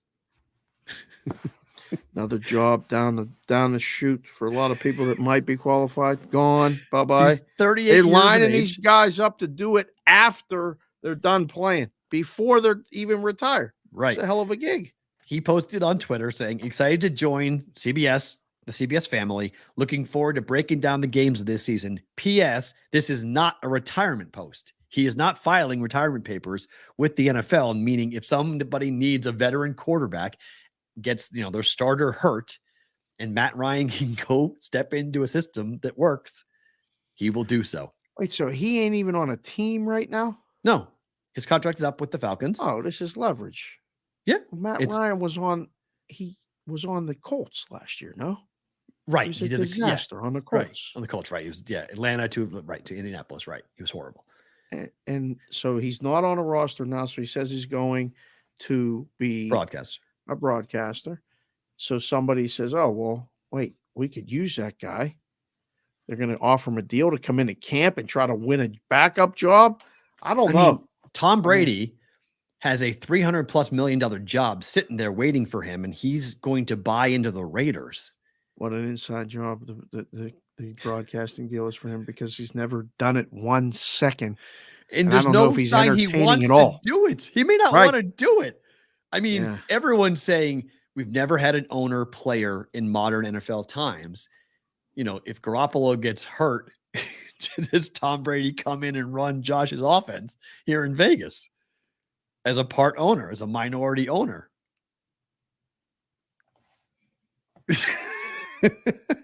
It could happen. I mean, you're pushing the rule books, but I mean, you have to look into the bylaws as to what's going to be allowed. How much does he have to divest from the team and blah, blah, blah. But like he bought into the Aces with Mark Davis. Thank you. With Mark Davis. And then now he's trying to buy into the Raiders to find. And so these ex-athletes have so much money now. Going to a broadcasting job is easy work, easy money, and you can keep yourself out there in the media where fans would know you if the team goes and signs him. Yeah. My buddy Jonesy got the job to be the president of the That's Flyers. amazing. That's amazing. Yeah, these guys walking out of the broadcast booth in a big-time jobs is quite regular now. It's not even like that abnormal. Now and it's the guy walked off the set of First Take in the morning last year, Jeff Saturday. Right, watching the head coaching job of the He Colts. did the show Friday. He had the job on Monday. He coached on Monday. The Colts job. He finished the season as the head coach of the Colts. Right. So is he going back to ESPN? I wonder who he's going back to. Well, that's going to be wild. All right, so you were in the green. Oakland has let the window close for exclusive negotiations with the A's. The A's are now free to go do whatever they want. They closed on Friday. Right. And this morning, Bally's and the Oakland A's reached what they call a transformational agreement, enabling a state-of-the-art ballpark on the Las Vegas Strip to be built on the property of the Tropicana Las Vegas. Seriously? That corner? They are asking, or they're expecting 2.5 million more fans to attend with this ballpark where it's going to be built on the Strip. They are going to build a substantial ballpark that is materially enhancing the future offerings within the development, significant flexibility for an array of strategic options for the site, including the ability to develop in a phased-in approach, massive unlocking for potential for iconic global brand partnerships, transformational impact for the evolution of the Bally's database, further solidifying its global reach, and having a chance to build this 30,000 seat retractable roof stadium. That was a very long-winded way of saying we really got them here. The A's are not going on the other side of the Strip, if you know Vegas, by Allegiant Stadium. They're going to corner. The busiest intersection in the state of Nevada. Maybe in the whole damn country. A lot of things going on so corner. If you know Vegas, it's the corner of MGM, New York, Excalibur, and the Tropicana. They're going to demolish Tropicana, and they're going to build a ballpark right there. Can this work? Somebody told me the plan would be to build an underground parking garage. I mean, didn't Elon already build the underground tunnel? He did. Take people from there up to the middle of the Strip? He did. I don't know. This sounds like I'm going to need picked up and dropped off when I go to the games. I can't. There's no way people are going to go down there and park. Like I'm going to need it to. Hopefully, they'll have the same deal that they got to the Knights games. Take you from the casinos in the outskirts, just zip you in, zip you out. I'm in. It's going to be a nightmare, traffic-wise. I have no idea how I don't know how this works. Oh, they'll make it work.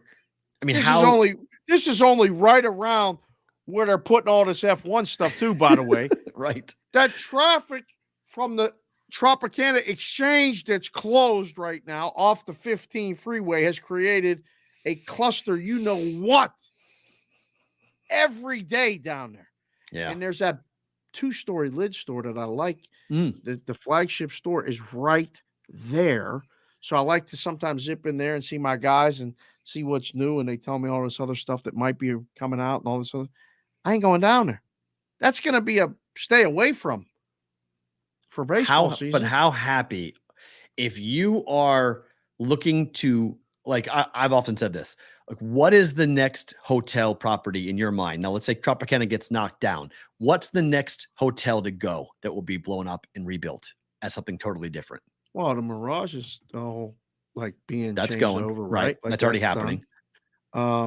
Treasure Island is Excalibur hanging on. Excalibur goes. They will blow that thing up and they will make that The into night show, though. See you later. The nights and all the that thing food with the is thing. It's so outdated. Oh, And it's if it's so next to the outdated. ballpark, that thing becomes an absolute cash machine. You build a state of the art place right there, because MGM frankly needs to go as well, but they just keep on redoing it. It needs to go. It's so outdated. It's so old, and so the rooms are so not nice, and there's just not a lot going on. I was there. I went to Wet Republic. It's okay. It's just nothing like the newer properties on the Strip. Like you go there and then go to Resorts World. It's not even like it's. I don't Totally know. different feel. Yeah, Totally I like different new. feel. I always like new. I like new cars. I like new things. I like new properties. I don't need nostalgia. MGM's nostalgia. But they keep on. I don't even redoing know it. if nostalgia qualifies for what Tropicana is. No, that thing needs place to go. is- Yeah, demolish. I'll press the button. Blow that thing up. Yes, goodbye. It's a good use of that property to blow it up and build something else there. The next one across the street will be Excalibur. They will blow that up and they will build something very different at some point if this ballpark gets passed. Because now this is going to be a bill that will go to the Senate or to go to Carson City. They have a month. They have until the end of the month, I should say, to get this thing done, to get $395 million of taxpayer dollars. Oh, The deal we'll is see. contingent on that. Yeah, But I think it's done. I think the A's are coming here. I think the question is going to be, where do they go? Where do they play? Because I watched the A's game because I'm now going to fade the A's consistently and bet against them. So I've been watching the A's a lot. right. That's a quadruple A baseball team. And the ballpark Quadruple A? feels like a single double A. It feels like a double A ballpark. When you watch the crowd, you watch the interaction, you watch Oh the yeah, energy. there's nothing. There's nothing there. It sucks. I'm going this summer. I'm going up. Oh, I'm going up. why? I got to see it in person because I got to see it in person. I how saw some. bad? I saw some bad. I was in Pittsburgh going to bad hockey games with bad hockey teams all the time. Seats were available. It was cheap. I got to see, big time players, big time stuff. I saw it in Arizona when the Coyotes got bad quick. Tickets were available. We used to go all the time. After the Diamondbacks won the World Series, they got bad before I moved here. I like going in those situations. It's fun, So I'm going to see it, but it's still not done. I would caution that just until we get the actual, we got the money, they're moving it around. Where's the next, if this one falls through? I don't think this is the first one. Rio is the next one, right? This is going to a vote. I think they don't put this thing on the floor unless they know they have the votes, and they're putting it on the floor. They don't have the money.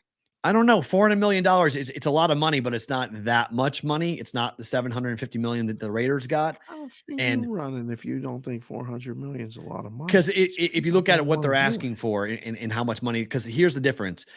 Building the ballpark where Red Rock was going to build the ballpark didn't change really anything. It really took a lot of people off the Strip. This keeps people on the Strip, and this will change the corner. This will renovate the corner. And like you said, Tropicana needs to go. So I think people Needed are to go 10 years ago. Yeah. So I think people. Minimum. I actually knew a guy whose dad bought him the Tropicana for his 21st birthday. Bought him the hotel. Yeah. Armin. Hey, son. Yeah. He gave him the 20. He gave him. Happy I knew him. 21st birthday. Here's the hotel. Yeah. Good luck. He started Essence. He started the cannabis company Essence here, which he eventually sold. But he's the guy who started the 50,000 square foot grow house that's literally 100 yards from Allegiant Stadium that nobody knows. Time out. Do you still know the guy? Yeah. Well, he sponsored a show. No. We can wear all the cannabis house stuff. He sold out. He sold out. Essence is gone. He sold it to somebody else. But TVB brought to you by Essence. I couldn't believe it. He told me, he was giving me the tour of the grow house, and he was like, ever since I got out of the casino business, I was like, oh, you were in the casino. He's like, yeah. He's like, my dad bought me the Tropicana for my 21st birthday. What a humble brag. I was like, what? He's like, yeah, he got some money, he got a good deal out of it. And like, it was why I was running the Tropicana when I was 21. I was like, that's insane. So, but this thing needs to go. I think people will be more inclined to say yes to this because it does change the Strip and make it nicer. And it gives we don't need it, but it gives it's a good use of the space versus what the Tropicana is right now. Shout out to David Sellers. He just came in and said, "What up, boys?" He's watching from the D, waiting on lunch. Is David Sellers one of the guys that made our hats? I don't know. Maybe. I don't know. You see that yesterday? I think you sent that to me. I saw it late last night. Oh, you mean one of our guys who did that? One of the listeners who made the BVB here in town. If that's you, and I'll tell you the other guy, David sounds right though. Yeah, if we're going to meet up, I'm going to meet you while you're here. They're here till Thursday, so we're going to try to coordinate some time. I'll find you, you find me, whatever. Let's see. So Dave is his name. Okay, hopefully that's him. Dave Daily Picks on Twitter, at Dave Daily Picks on Twitter. Okay. 317 and the 260. 317 and the 260 for the area codes. That's what we do on Fridays, but thank you. That's where they are. So they're here. They're downtown. Cool. Hi, guys. They went to Circa and made their own hats, which is great, by the way. So if you're in Vegas and you want to go, the Western Conference tickets just went on sale here in Vegas for those games, for the home games for the Vegas Golden Knights. Before we get to hockey, just real quick, did you ever meet Doyle Brunson in your time here in town? One time in the book, came in. He was old, but it was Doyle Brunson. Right. I was like, I didn't care what he was betting. I just wanted to hear him talk because he had that drawl and he didn't care what he said. It was more towards the back, and it was probably, 12 years ago. Okay. Almost 15 years ago. Yeah, I never. But it was cool. But I mean, he introduced me to poker. I mean, he introduced so many people to poker. I got on Twitter Spaces last night. I saw somebody that I know was in Twitter Spaces talking about Doyle Brunson. So I was like, I went in and I just listened to a couple stories, and my brother-in-law, Brother Smoke, and I were just like, Doyle Brunson just died. I didn't realize he was 89. I didn't know he wrote the first book ever on poker in 1979. Right. Yeah. No one had written a book on poker before. Wrote a poker book, a poker strategy book in 1979, which became like the poker Bible. Yeah. If you're a pro poker player, I think Tyler was tweeting about it last night about reading his book, over and over again. So so there's still stuff that is relevant today. Without a doubt. Passing away, good run at 89, the legend in the poker community passing away. It's pretty remarkable. A guy that meant a lot to this town, and one of the more recognizable, poker people in this town in Las Vegas. So rest in peace to him, and thoughts to his family. All right, tonight you got Dallas and Seattle. We'll say goodbye to Sports Grid after this. That's why I had the Seattle hat. I was wearing a Kraken, but I found I needed something to match the green Celtics because it wasn't changing. So nice. The Seattle Supersonics hat is so nice. It's unbelievable. But Seattle live? Yes or no? 100%. I mean, if Vegas winning on the road last night is a big dog, isn't evident that Seattle's live. I think Seattle's live. Game's going over. I don't know. The number makes no sense. Juice to the under, minus 120, minus 125 to the under 6. I mean, some books tested 5.5 and got bet back up to 6. I don't understand it. It doesn't. I just don't. 9 for 9. Again, if I lose, I said it yesterday. If I lose it tonight, fine. I go 9-1. Oh well. Right. I mean, it's insane. Like I'm good on this series. I bet it 6 times. It's 6 for 6 every game. Yeah. I noticed it in game 1. I went, wow, every game in the regular season went over. All right, let's try the over. Hit. Next game. Let's try it over. Hit. I mean, it's 5.5, 6. Well, didn't all the Seattle games in the first round go over too? All the Kraken games except one? I think all of their first round games. Makes sense. Sure. They don't play under games. They're too wide open. Went over. Yeah.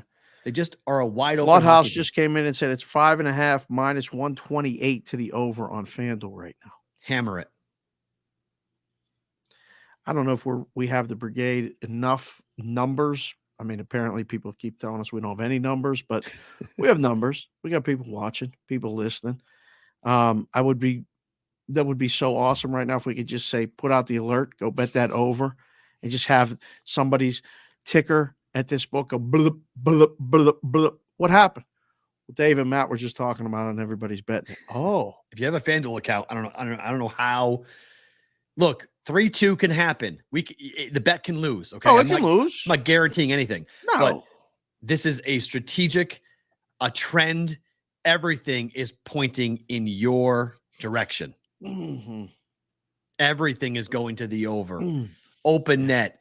It's a 3-1 game. They pull the goalie early, get 2 goals. It's going to fall 6. It's a 5-1 final, whatever it might be. I know Ottinger is tremendous. I get it. After a loss, he's been unbeatable after a loss. I'm like 18-1, something stupid. Dallas can win this game 5-2. Yes, they can. Dallas can win this game 5-2. A lot of scenarios set up that this game, no matter who wins it, will go over again. Yeah. I don't know what the argument for the under is. I don't know what the steam for the rhombuses and the parallelograms, because they just want to be right once. They go down with the ship. Under. And then we'll have both content creators and bad guys telling you tomorrow when the final score is 3-1. I told you so. Right. The price, though, in a game 7, why is this minus 210? I cannot answer that, sir. I can't figure out the price. Edmonton was a gigantic favorite yesterday. This is again, back to the Mo. This is a general principle play. On the dog. Yeah. I got a game 7, one of the best teams all year on the road, a team that knows how to win on the road, has beaten Dallas in Dallas already in this series. And what? It's because of Ottinger? That's the only reason why we're going to go ahead and make it $2? No, I mean, if we were talking about it earlier, having somebody on, a major network or something come on, I could come on and give you 5 reasons why Dallas is the play and prove it with past history. Go look at the last 20 years of game 7, a team at home. It's probably 80%. It's probably 80%, maybe more, that they win. Doesn't mean it applies to this game. Seattle's live. Seattle's 100%. very live. There's no debate in my mind that they're live. And I can't wait to see the first period, because I want to see how the game is called. Because if it's open and they let them go, I like Seattle even more. If Dallas can grind it, power plays, break it up, special teams, okay, they can win a 2-1 hockey game. They can grind it. But if there's not penalties being called and this game is free flowing and it's back and forth, up and down the ice, 5-on-5, no one scored more goals 5-on-5 than Seattle Kraken this year. Our buddy Johnny P. Perrault came in and said it's pretty simple why the price is what it is tonight. It's the series price. It's back to the series price, what it was, pretty much. A little bit more. I mean, minus 210, but they're widening the gap. I mean, minus 210 should be plus 190 like it is at Circa. It's plus 175 in places. It's plus 180 in others. DraftKings has minus 190, plus 160. That tells me the dog's live a little bit there, right? They bet it there. That's the lowest. That is the lowest price on Dallas in the world that at least I'm looking at right now, the DraftKings price. Minus 190, only plus 160 on the dog. Seattle on the over. We're going to have Kraken, Knights. And over. And Seattle over. and over. I'm going to have to get and over. Seattle and over. That's why we're going. Man, 60-minute line minus 160, minus 155 for Dallas. Thank you, Stevie Mack, for throwing that in there. Take plus 1.5 goals. Seattle. It's not going to overtime, is it? Hell no, this game's not going to overtime. I mean, if it does, it's 3-3. Yeah, maybe, but this ain't going to overtime. I don't think 2-2. I don't think 2-2. Who scored a goal? No, Siri, when my watch just gets aggressive. For you guys who are watching on Sports Grid, thank you. We're back tomorrow on a Tuesday. For you who are live, Sports Grid anyway. Go ahead, sir. Stop it. Keep telling us. For you guys who are live on Twitter and live on YouTube, stick around. We have bonus time coming up next year for BBB. Wait for this. Okay. No graphics are non-fun. Do you want to do your story now, or do you want to run through a couple baseball before we do better to book it? run a couple baseball Okay. things real quick, bang them out. All right, so the Orioles, we appreciate everybody being I believe here. it's something like 12-1 in the first game of They've won the series. first game of every series. I think they lost one, right? Or is it one I don't know. I got Kevin from Circa, Kevin supervisor. If you guys are ever at Circa, go see Kevin. He's a tremendous dude, a diehard Baltimore guy. Orioles, Ravens, nonstop. He texts me every day. Another one. They beat the Pirates on Friday, first game of the series. Another one. I don't know. It's another bet. I think it's 12-0. First game of the series, right? It's either 12-1 or 12-1. Yeah, it's either 12-1 or 12-0. Yeah, it's very good. Or 11-1, maybe, I don't know. But And yeah, it's good. And the Angels, when Ohtani is below a -130 price, the Angels don't lose with Ohtani playing. They win almost every single time. What gives today? Ohtani's pitching. The Angels are favored on the road. I would take the Orioles. I like the Orioles at that number. I mean, you can't.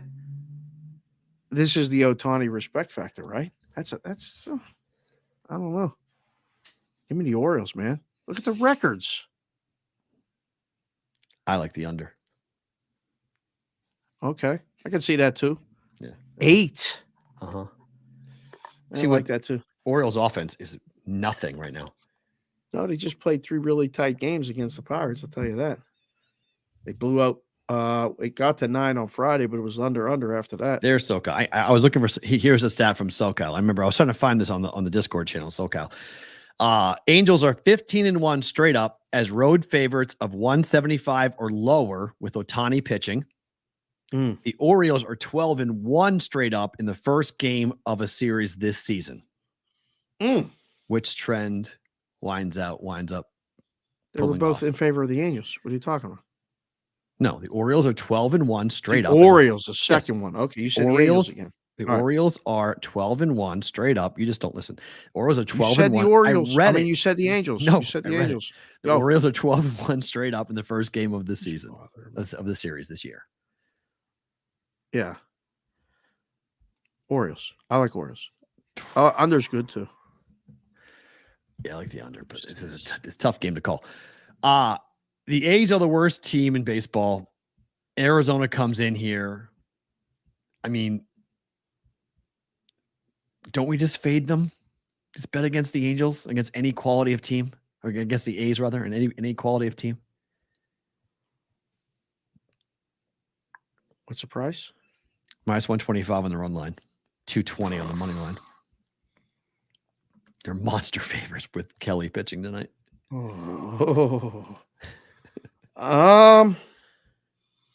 Told you we talked about this on the Twitter Spaces, man. This is getting excessive.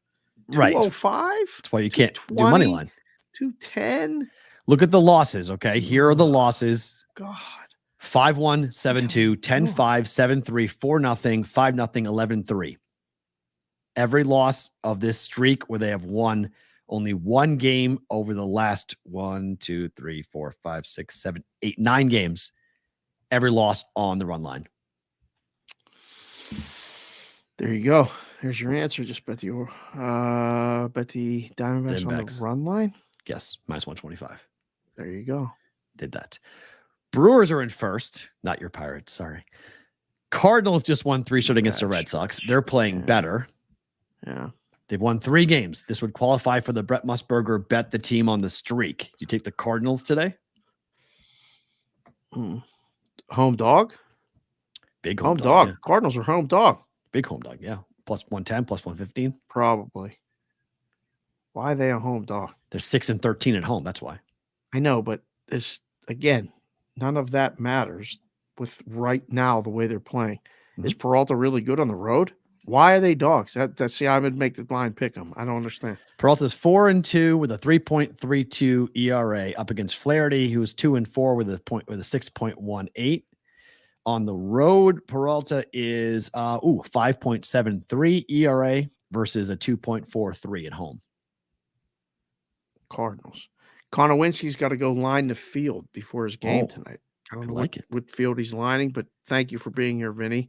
Very cool. And good luck. Wear some sunscreen. All right, let's do better to book it now before we do favorite thing about today. Seattle plus 175 money line against Dallas. Can we take a goal and a half? Do you want to? I'm getting greedy. Goal and a half is still plus money. At least even money. I'd rather do that. But It's plus one. No, it's minus 144. What are you talking about? plus 1.5 on this game? Yes, it's minus 144. With the money line being minus 210? Money line's minus 210. Money line's the Kraken money line at FanDuel is plus 172. Getting a goal and a half is minus 144. Such trash. I'm embarrassed for my odds maker friends who have to sit there and pretend like this is normal. This is not normal. And the puck line should be pick 'em. They're live. Selfishly, I got bigger tickets with Seattle. I'd love to see Of Seattle course, do it. we all do. I would love to see the Kraken go another round. But I'll say bet it, but I like the over the best. And hopefully you put that over in here. Over 6, minus 105. Bet it. Yes. 5.5. Zero Even better. thought, zero discussion. It's not too late. If you lose today, So what? so what? But we're blaming you tomorrow. That's fine. If you tell us that's Minus fine. 128 over 5.5 at FanDuel. Bet it now. That's the bet. Over 5.5. You That's the got bet. to. 4-2 is the most likely score, is it not? Yeah, I'm most likely, if I have time, I'm going to go down to Boyd and make that play again. I'm going to double bet this game. Wow. Sports card ripping teacher just came in to us now. He's just started watching. He has 10 more days of school. He doesn't go in, but guess what he does for the What? summer? What? Sells beer at Wrigley Field. Oh, my. We will be seeing you, sports card ripping teacher, at some point this summer. I'm coming to Chicago. I'm You coming to Wrigley Field. At some point, I will hook up with sports card ripping teacher and anyone else that wants to get together in Chicago. You guys will pick the joint. Tell me where to go. 100% I'm coming to Chicago. I got somewhere to stay. In Chicago? AC lives there now. Title fight? No, AC. Big AC. Big Get the AC. baby now. Are we allowed to Yeah. stay there?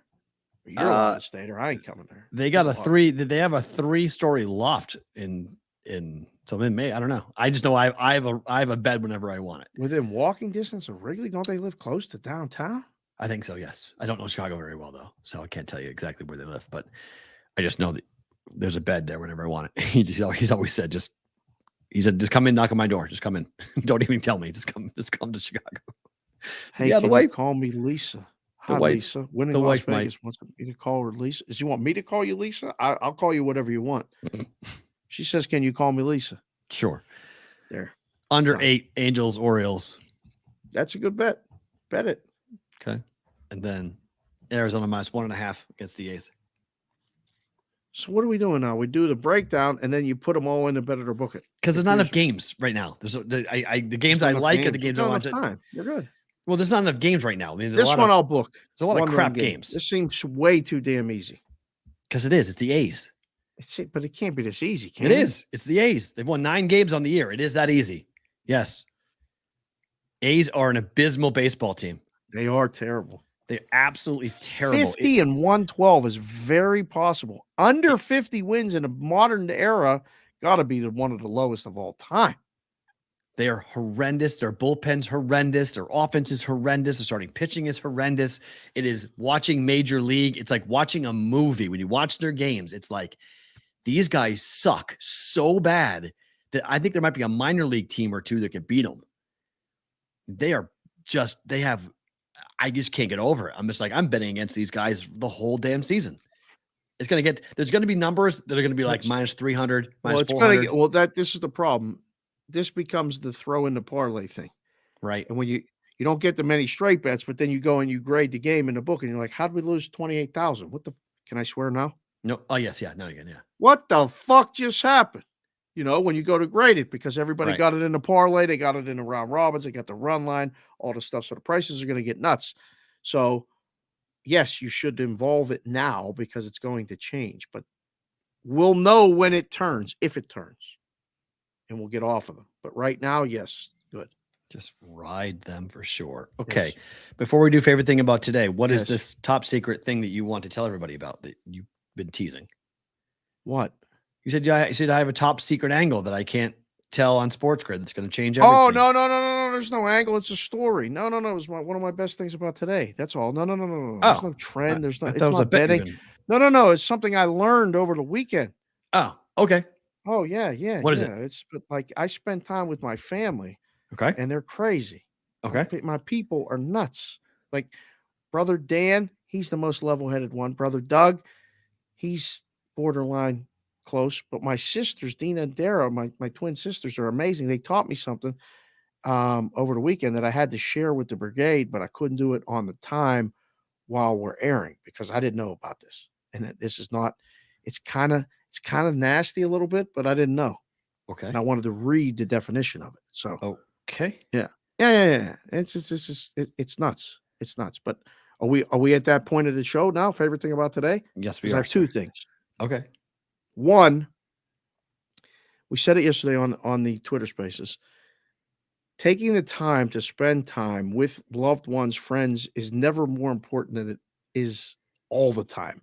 But on special days like Mother's Day, I decided just with a tank of gas, I'm going to surprise my mom, and it was awesome. It made her day. It made me feel good. My sisters were like, wow, who told you to do that? Because they don't give me credit for nothing. But I was like, I just decided I was going to do it. My wife and daughters couldn't come. They were a little bit upset, but Mrs. Consig, Jessica, she'll understand. Plus, I'm going right after the show, right to the flower shop. And I'm going to go to her place of business and deliver flowers for Mother's Day because I was not here yesterday. But while I was with my sisters, every kids had gone away and gone to bed. My sisters had been drinking. I was not. I had driven down and I was not drinking. And they said, do you know what meat curtains are? Do you know, Perrault, what meat curtains are? I did not know this. Do you know? Do you know? I did not know. I said, what do you mean? Those things at the butcher shop, like in Rocky when he was hitting the meat, and those things that hang down? He said meat curtains. And they said they were doing what you were doing. They were laughing at me. So I was like, hold on a second. What is so funny? And they go, you really don't know. And I go, I have no idea what you're talking about. So they said, Google it, please. So I Googled it. No, I did. So there's an Urban Dictionary definition of meat curtains. I did not know this. Okay. Have you read the Urban Dictionary definition of meat curtains? No, because I'm a human being and I know what it is. I did not know. Well, we might have listeners and people that don't know. Can Really? I read? If they're a male, I doubt it. Listen, I did not know this. I have 3 daughters. I think it's important that people know that what this is. It's important. Why is this important? People know what this is. So when someone says it, you know what they're talking about. You can use your imagination. No, you cannot. Why not? I could not. Okay. So I am going to read because I read this out loud to my sisters. And I said, I'm reading this on the show. I'm not saying which sister said the words, but I'm just going to read it. This is an all-time clip, and it's on BVB bonus time, which you can only get right here. So if you're driving, pay attention. Turn it Please up. be careful because I'm about to wreck the show. Don't wreck the show. Stay on board with me. It only takes 30 seconds. I practiced this. Ready? Oh, no. All right. This is meat curtains. I don't need to know. The long, overly stretched out lips of a pussy, sometimes resembling Philly cheesesteak, also known as elephant ears, clappers, mud flaps, pounded cube steak patties, dangly gizzard, and last but not least, the giblet pouch. The example sentence is Debbie's meat curtains are so long, she has a curtain rod in her shower to hang her flaps over so she can squeegee them down. That's the show. That's the best thing about today. I just can't. I did not know this. Oh Who knew? oh my God. I didn't know. I really didn't know. Oh my God. That is. I didn't know. I say nobody knows shit all the time. I really didn't know. That's an all-time. That's one of the. Oh my. I mean, like legitimately, that's one of the funniest things that's ever happened on air in my life. We were sitting around the fire in the back. I did not. Came guys, up. I had no idea he was about to talk about this. You had nobody had any idea. You could have given me 1,000 topics we were going to get into today. I was not going to expect you to read the Urban Dictionary definition of a meat. I cannot believe it. Oh my God. Oh my. I mean, I don't even want to tell you what happened after that. First, I don't Sister want to Dina know. Peter Pans. She could not. She literally jumped up in Peter Pans, but she My always eyes. does. Look at my eyes. Yeah. I haven't cried on you. I haven't cried Sister on you. Dara goes like, and she plays along so good. I mean, this is where you get a lot of the back and forth in the family. It's been like this for years. She goes, "Do you know what that looks like?" And I go, "No." I said, "It looks like." And then she showed me a picture like everything is on the outside. Sonic just said, forget about sports code. Make sure that YouTube's going to keep us on. Fuck them too. We'll figure out another platform. All these people keep telling us no. God damn it, Sonic. I'm sorry I didn't have enough time. Next time I'm in Arizona, we're gonna hook up. But yeah, there you go. I had no idea. Ladies, Julie, Lisa, it's nothing personal. I have all these women in my house. I'm surrounded, live in an ocean of estrogen, and I did not know. I felt naive. I'm the guy that went to the strip club this weekend, not you. And you're the one sitting there talking about meat curtains. Well, because I just don't give a fuck. Like, I mean, that's fine. And like, you just played a straight guy. You're good. You were out. You saw some stuff. Oh, yeah. That's fine. I saw a lot. Yeah. So, yeah. I saw a lot. I'm learning. I'm learning. You're right. Thank you, Lisa. I'm learning. Oh, my gosh. That was, wow. Never in a locker room. You never heard anybody say that in a locker room.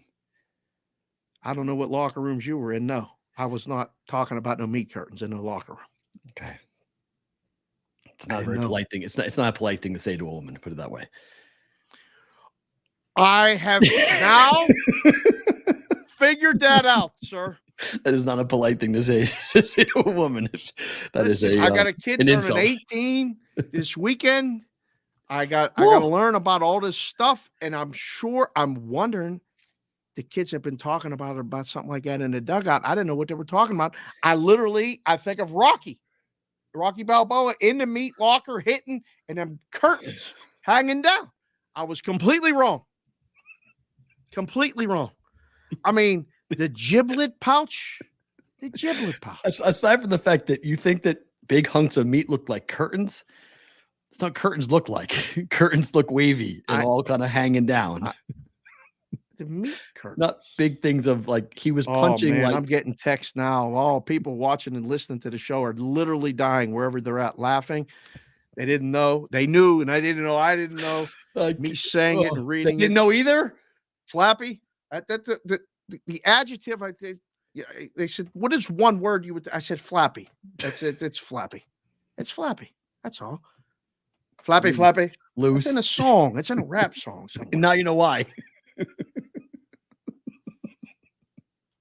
Wow, I'm gonna have to actually go back and listen to that song. You may have to listen to that song and to what they were talking about.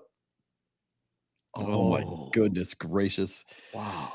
So from that, I just wanted to say, same region of a human body, just different end for our boy John Kincaid today, who underwent colon surgery today. Not to totally downgrade and downshift to something a lot more serious, but having cancer surgery today. And I told him that we'd call him out on the show. The brigade went and gave him a big shout out. And as he went in on Sunday, we put it on the Discord channel saying, we're all going to support you and hoping for just really good news. he sent me a couple of really nice DMs saying, you guys have a great audience and I love the show. And it really, I hope that we're able to talk more afterwards. He's taken a bunch of time off from his radio duties. It's his third time fighting cancer. He's come back from a third time. So just keep getting up. He said, cancer's about to go 0-3. And I said, your attitude's incredible. And I hope nothing but the best. And we hope everything goes really well. And the good news is that they don't believe he's like at stage 4. They don't believe that the cancer has spread. So they think they can go in and get it. And they think it could be okay. So, but he is going to have to go through chemotherapy for a third time. And he said he's been through it before. He knows how much it sucks. And he's really not looking forward to it. And I said, well, put on BVB and we'll see if we can make you laugh when you're sitting there, and we'll see if we can help you out and distract you from it. And, try to keep your mind away from what you're going through. So, amen. For the Kincaid family, he was with his mom yesterday, and we're all thinking about you, buddy. So hopefully things went well this morning for you in Philadelphia when it comes to your surgery, and hopefully you're going to be on the road to recovery here and fuck cancer, as I told him. So amen. Yeah, fuck that. Just and say then, it now. And then That's right. secondly, this is something that I've got to just read because it came to me from our listeners. For you guys in the brigade are phenomenal. Said, Matt, I've been a fan of yours since the Daily Juice. I used to live in Georgia. You've inspired me to pursue my dream in the sports betting industry, talking about watching us on BVB. Said, I'm now a sports writer at Caesar's Palace. I ended my last career to chase this passion. It just started. Never forget the power you have and the power you guys have. I changed my whole life, and I actually enjoy my job now. You're a big part of that. Keep pushing. You don't even know the power you guys are having affecting people. So just a nice, really kind words. And I posted that in the Discord, and people, shared their own stories about when you and I talk about what we've tried to do and what we're trying to teach our kids. And, you do this once. I love seeing, I talk to my college. I'm grading my kids' finals today. Finally, the grades are due tomorrow. And, I talk about this a lot. You and I have talked about this a lot, about chasing your passion and figuring, sometimes for you had a life break. You had a major moment in your life and you realized, I got to do something else. I can't keep doing this. Other people wake up for a variety of reasons. They just wake up and realize that, I can't do this anymore. And I was driving home from, the gym yesterday, and it was weird. I was at a stoplight and I just started laughing because I realized after 5 years, I'm finally me. And you're a big part of that. This show is a big part of that. I started laughing. I'm getting emotional now, but I started laughing, and I was like, the happy, just that, not like I'm not happy every day, but I love my life. I didn't love my life for so long. I was stuck in something that I did not want to be a part of, and I didn't know how to get out of it. I knew I wanted out of it, didn't know how to get out of it. And it took me 18 months to get there, but I finally got back to the person that I know I am. And it was like, I was just sitting there going like, I'm back. I'm back. I'm finally back. Like, I finally can say this, that like, I love where I am right now. And not everything's right. Not everything's perfect. I got a million fucking problems. I got a million things going on. The way we were trying to fucking figure out the show. There's so many things going on, but it's what I want to do.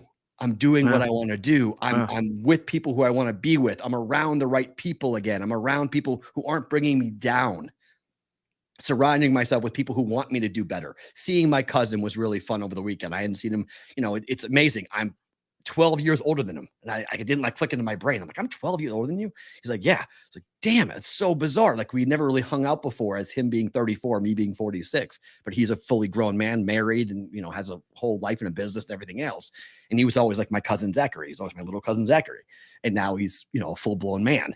Right. And it was just nice to see that and talk to him and spend 2 days with him and his friends. And he's, one of his friends, a guy getting married from my hometown, from Andover. And it was cool to talk to him about his, growing up and what he was like, and, what his wife, soon to be wife, is like, and, why they're getting married and everything else. And it was just, I don't know. It was just a moment. I don't know what it was. it was just one of those strange moments. I'm driving on, Mazda Miata, having fun, driving back from the gym for my second workout of the day. I'm sore as hell. I'm tired. And I'm like, this is exactly what I want to be doing right now. And by far, that's my favorite thing about today, because this show is a huge reason for where I am now, how I got back to being me. To parlay that, so I decide Friday night, basically, that I'm going to Saturday. I'm going to Kendall's volleyball game. I'm asking everybody one last time, and I'm going to Arizona. That's all I know. I don't even tell them I'm coming. So I show up, I see my mom, all that stuff. A other result of that is that Brother Smoke has his brother Joe and his brother Zeke visiting him, unbeknownst to me. Oh, We used to go on a golf trip every year together, the Davis boys and me and Dan and Doug, the Sharapans, with the Davis family. They did it. We had at least 20 guys. It was a card playing, golfing, nice. boozing trip. We went to different courses in Pennsylvania. We went to Maryland once. We went up in the hills somewhere in, I think, upstate New York. I can't remember. It was an annual trek that you just went and bid. You were a guy. And Joe Davis, Smoke's dad, was a big part of it. And Joe's gone now. COVID got Mrs. D, who was like another. I mean, she was one of the sweetest souls that I ever met in my life. And she got sick, went in the hospital, never came out because of COVID. So the boys try to get together now on Mother's Day. I didn't even know this, that they were going to be there. So I got to sit with Joe D. Jr., basically, Joe Davis, who lives in Washington, D.C. He's a girl dad. His oldest is going to be a senior at Penn State, and it happened so fast. Wow. And I was so excited when I saw him. And we went to all the dinner yesterday. And he goes, Dave, I watch your show every day. I said, what? He goes, up Bostonian versus the Book show. He goes, it's fucking great. I was like, really, Joe? He goes, yeah. He goes, you know why? Because it's fucking real. And I go, well, I appreciate that, Joe. And then this is guy got nothing to gain from nothing. He's, right. Joe and I know each other for 25 years. The day I heard his dad died, I flew home on a red eye just to go to the funeral and hear him give the speech. He's the oldest of the four brothers. So we're kind of kindred spirits in that regard. He's a year younger than me. Anyhow, tells me the story. And he goes, I give him the details of our weekend, me and you with the Friday and the text and all this other stuff. And he goes, fuck that guy and fuck that whole thing. He goes, you got to keep going. You got to keep going. He said, I'm telling you, I see it. He said, I remember when you had 100 followers on Twitter. Because how many you got now? I said, 27,000. He said, I fucking love it. I can't believe it. I said, well, I appreciate it. He left yesterday and he goes, are you coming back for any Penn State games? I said, I don't know why. He said, I'm doing a big tailgate blowout for Lauren's senior year against West Virginia. He said, think about coming back for the Penn State West Virginia game and just telling some people if you want, we'll be there. I went, put it in the memory banks, Joe. What we're gonna talk about that. So you had never been to Penn State. Penn State West Virginia will be a circus. It's in September. It's a night game. Might be perfect for a little September 2nd. Oh game. My! It's Labor Day weekend. Which is the problem? That's a problem in that regard of getting there and all that. Like, it's going to be maximum cost, value, all this other stuff. But just throwing it out there. But I hadn't seen Joe since the day of his dad's funeral. Hugged, kissed, it was great, and just talked, and it was phenomenal. And he mentioned the show. So appreciate it. So good. So good. And we appreciate all you guys. If you had a little one in the car, we apologize. Not the show for you today. Well, I said it 10 times before I read the dictionary definition of it. So hopefully you know. And if you didn't know, now you know, because now I know. I'll put it in the description of the pod so people know what's coming. So in case they run into it. We're back tomorrow. It's Dave and I again. Farrah's off for a couple of days, so we'll be doing it like this here. Same situation. Hit the like button, subscribe button. Thank you for being here.